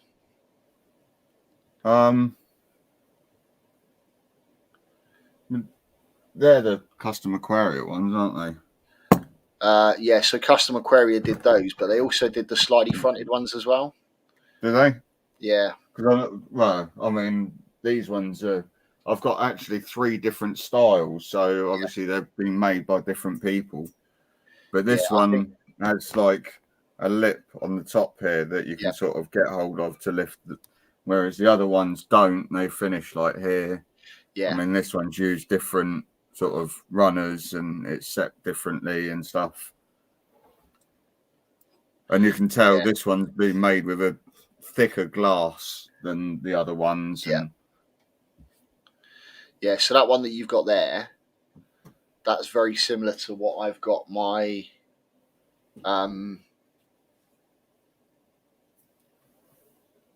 my Pionata in at the moment. So I've got a sub-adult female Pionata. She's in one of those at the moment.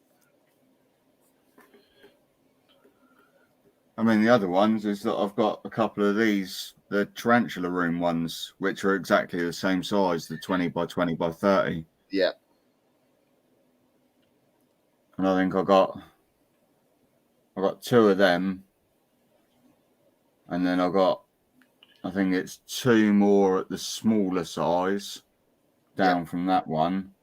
And then I've got one of the cylinder ones from Tarantula Room. Yeah. But I mean, it's all a complete mishmash of tanks in air, and you know, it's basically what I could get on Facebook Marketplace for next to nothing.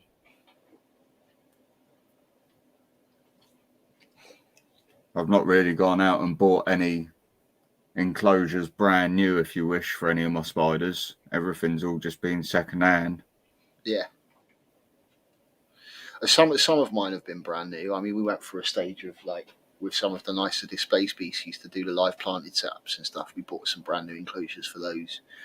But no, like you, most of mine are reclaimed or recycled or, you know, bought second hand from various places and that. So, yeah.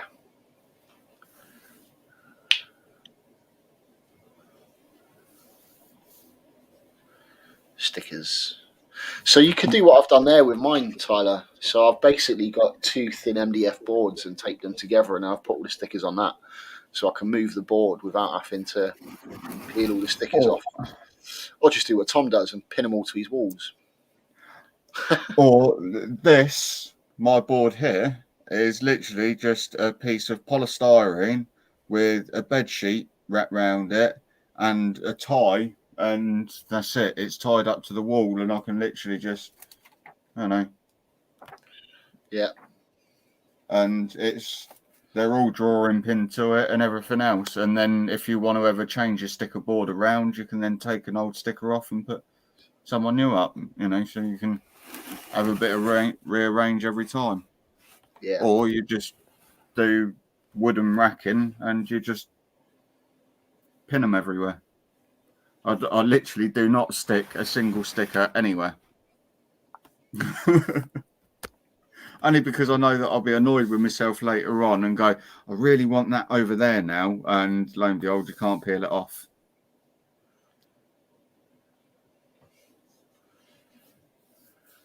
But everything, I mean, even business cards, stickers, I've got, you know, people's lanyards pinned up round everywhere.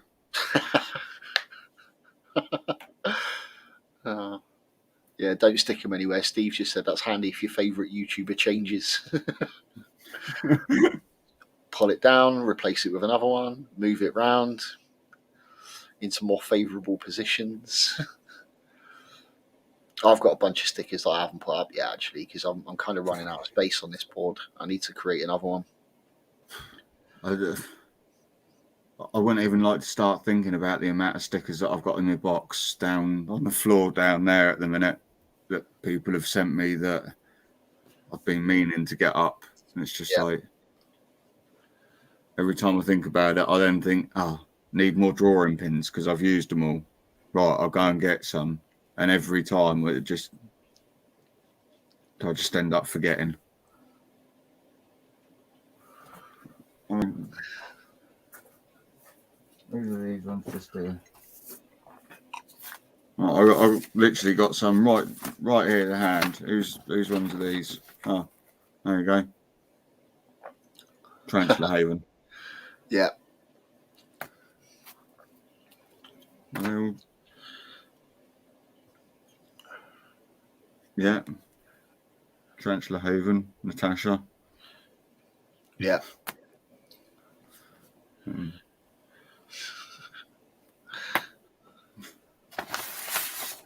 With a note. And that's just literally one little thing to. There's some more in another envelope there. Yeah.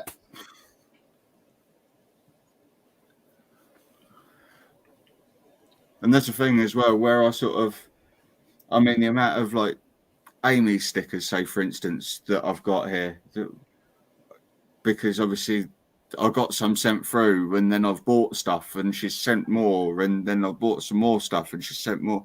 Same as Kieran, done exactly the same thing.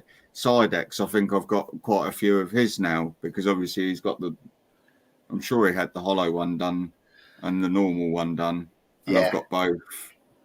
And I've still got Ebbs's stickers to go up somewhere as well. When I still don't think I've got Ebbs's new ones, you know.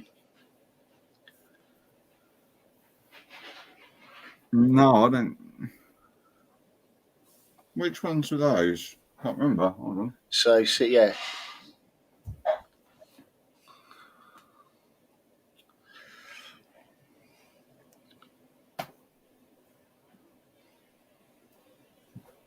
No, I don't think we have. No, I was looking on Angel's board. So you've got the original one where you've got like the triangle and stuff like that. Yeah. Ebbs has changed the logo now. You've got the Howling Wolf now, haven't you? On Ebbs's new logo, and I don't know if she's done the new stickers for that yet. I'm sure she has, but I don't have any of those yet. So I'm going to need to get onto Ebbs and say, hey, want some new stickers? But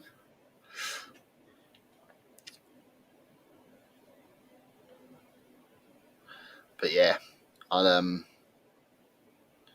need to figure out what I'm going to do with the extra ones that I can't stick up yet, and work out where I'm going to put them. Well, eventually, when it comes to it, and I expand the room, I'll end up having to make more racking. So there we go. Everything would just carry on getting pinned along there. Yeah, and that's obviously the joys of making my own racking, I suppose. Yeah, Sidex was still in the background. He said Ebbs is always doing new stickers every week, but she's not done those ones yet. That's cool. I'll just wait. So I'm still waiting for, like, Sidex has got some that other people don't get yet, because he's got some special stickers for his YouTube channel members. So yeah, what, the actual one that says I'm awesome, I'm a member or whatever? Is it that one? I think so.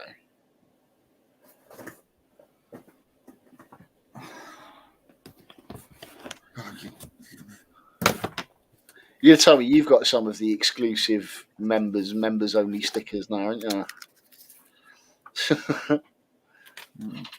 Maybe. Amongst the yeah, the holographic. Yeah, he's got the shiny. He's got the shiny one. The members only shiny one. Yeah, I think I got that back when I become a member originally. Sure we did.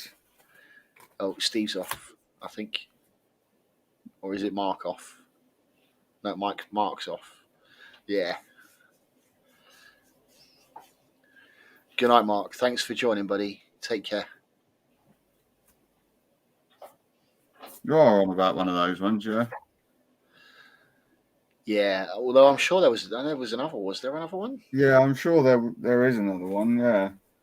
There is another one. I know I only have one. And it's Sidex, if you're still here, look, we still have it. The original Invert Kingdom ones. And actually, I don't have the new logo sticker either. So my original, and you can see I can't peel it off at the moment, my original is this one here. That green one there, which is the original Invert Kingdom UK sticker with the tarantula in a fret pose.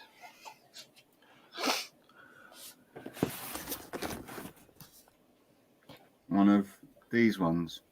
Yes, that's the one. That's the only one I've got from Sidex. That's the one. One of them ones. That looks like it's seen better days. It looks like it's falling off of that backing. Oh no, that one come off of one of the boxes that he sent So you me. stuck it on top of the other one. Yeah. Awesome. You know, I know that I've got more around here somewhere. Oh, you're getting glitchy. I mean, Yeah, I've got a couple of spares of those. In fact, Sidex's stickers were some of the first stickers I ever got. One of the earliest channels I started following. Yeah.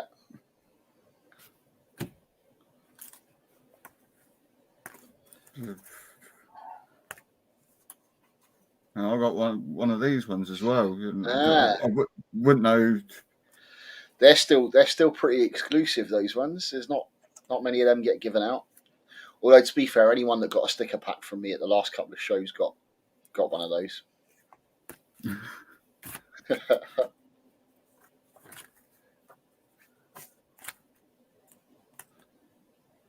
You know, have you got? No, I don't have those. You know, fridge magnets. You're a merch collector, aren't you, Tom? Right. That's Tom's addiction. Merch and mugs.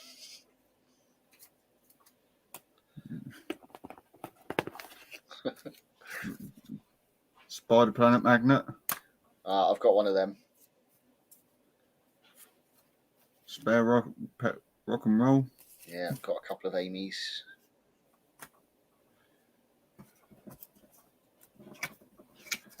Another spare one. You're a hoarder. You're a sticker hoarder. Right. Well, I'll take them ones out because, you know, technically they're, you know. Yeah. For other people.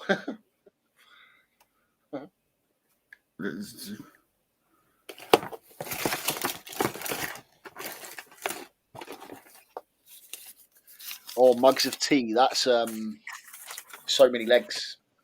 Is it so many legs or is it bitey things? Mugs of tea. So many legs. So many legs. Yeah. Yeah, I thought that was a fantastic idea. I love that. Yeah, mine's up there. Next to Ebbs's mug. I got one of those. Yeah, that was it. When I bought the female Tripepi from him, it was sort of like, I can't really not, can I? I need to get a mug of teas. And it's like £15, £30 one. Thank you.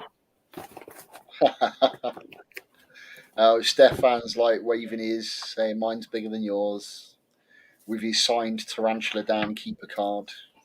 I know, you know, if I'd taken mine to the show with me, I probably could have got it signed. But, you know. I forgot how short it was. I have been saying that about mine, actually. I was thinking about it, like taking them to shows with me and wandering around and going, will you sign it? and see what people say.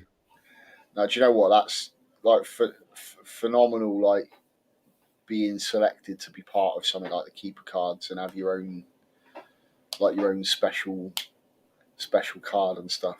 That's amazing.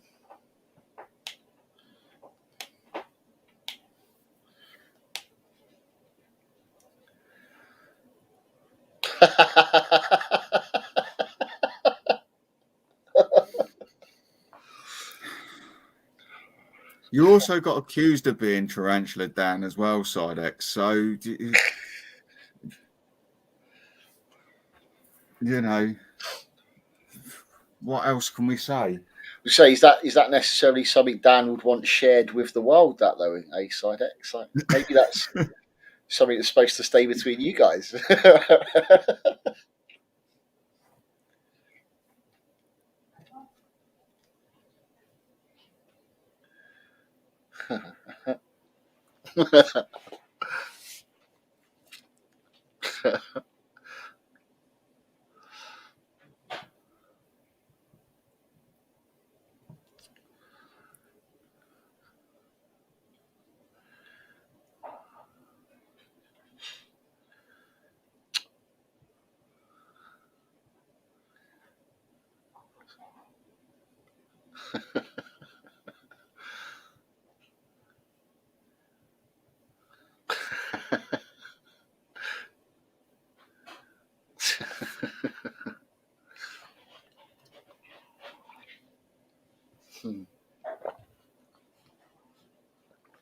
Oh, it's been a lot of laughs tonight, hasn't it?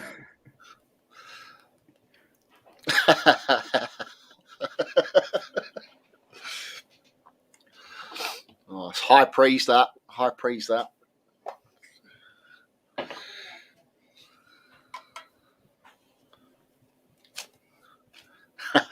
Does Zebs know? Oh God, this conversation is going to start getting twisted now, I think.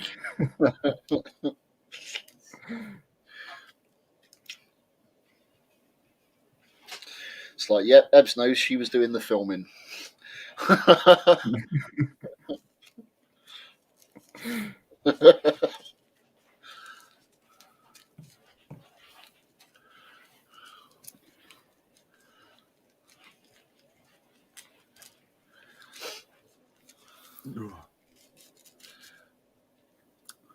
think I'm going to have to shoot in a minute. I've just realised the time.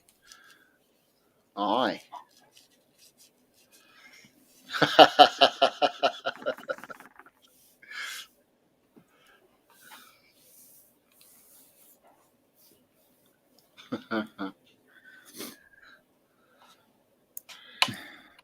Hey, I suppose it's more shameless than laying there with a Balf, isn't it, Sidex? Yeah.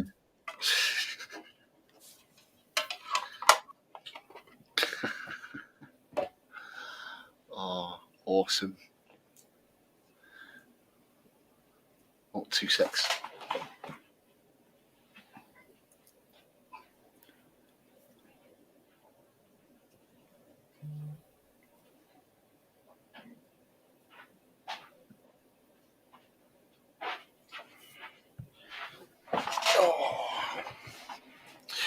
So how's work been going for you at the moment?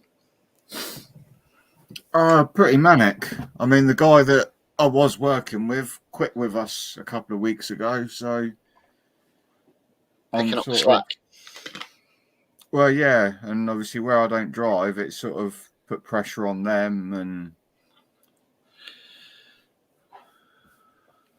but yeah, it's just one of them things at the minute.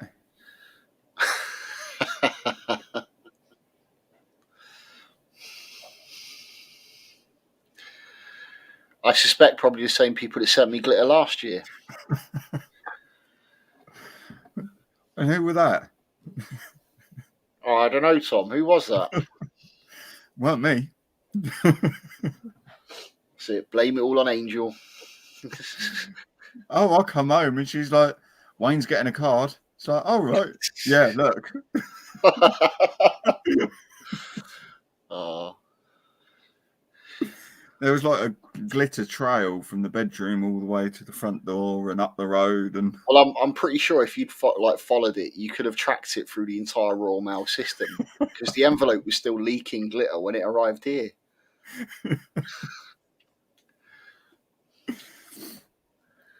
I know you can see it when you're opening it. You're like, as it's like just raining. Yeah. It wasn't until that moment when I looked up and realised that Sarah was recording me opening that. It was like, oh, really? Cool. Thanks for joining, Steve. It's been a pleasure having you on, buddy. Take care and hopefully see you next time.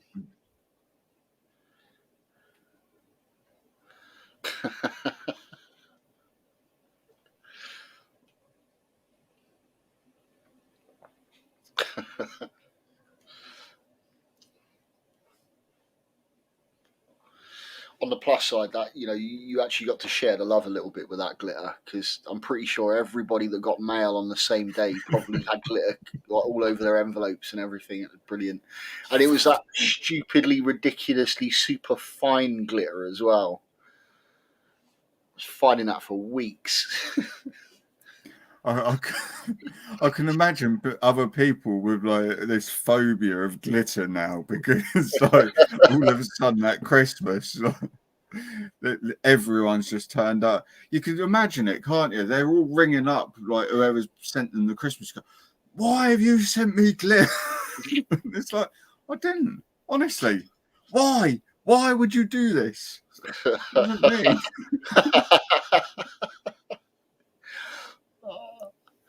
So yeah,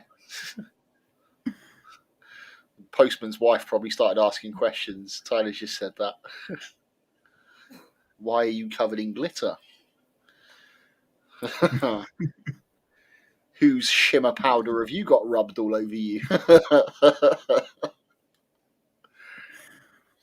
Been out doing some bedazzling.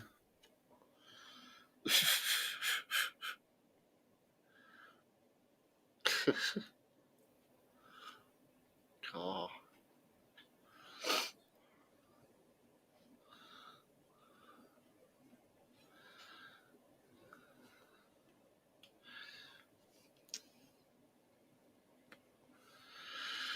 Yeah. So that's it. Sarah will be expecting it this year. So every time I get something through the post, she'll be standing there with a video recording going, it's another one with glitter. There we go. She stood in the doorway chuckling now. You wait, she'll put them all in one carrier bag for you and just give you this carrier bag with about 60 cards in that have got glitter. Oh. There would be no names in them or anything. It would just be a random card turning up with glitter in it. Just envelopes full of glitter. Sarah just said, yep, she's the one that's going to send them. You're hoovering it all up.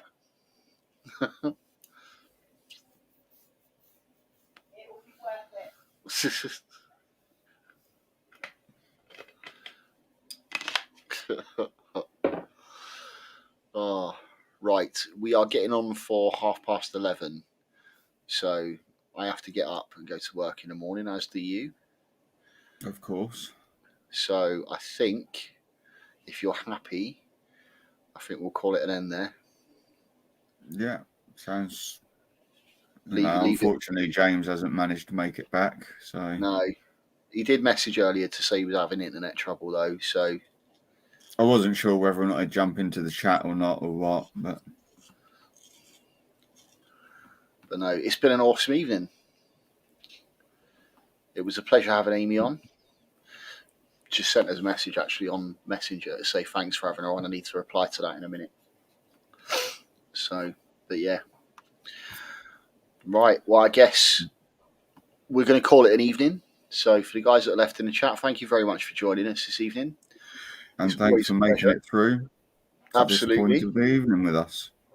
Back again in 2 weeks' time. Maybe an exciting stream in 2 weeks. I won't give too much away, but it could be an exciting stream, the next one. So who's James's stream next time. Would be, yeah. Yeah, so keep an eye on James's channel. Or it could change. Maybe an exciting one, or it may just be a normal. But we're winding up to Christmas, so we need to get our Christmas special organised again this year, don't we? We'll see what we can do for it, yeah. So we'll look at probably another giveaway for the Christmas special, I think, like we did for the last one. So, right, guys, take care. Thank you very much for joining us, and we will see you again in a fortnight's time. Take care, everyone. Enjoy the rest of your week. See you all very soon. And we'll see you all soon. Take care. Bye all. Good night.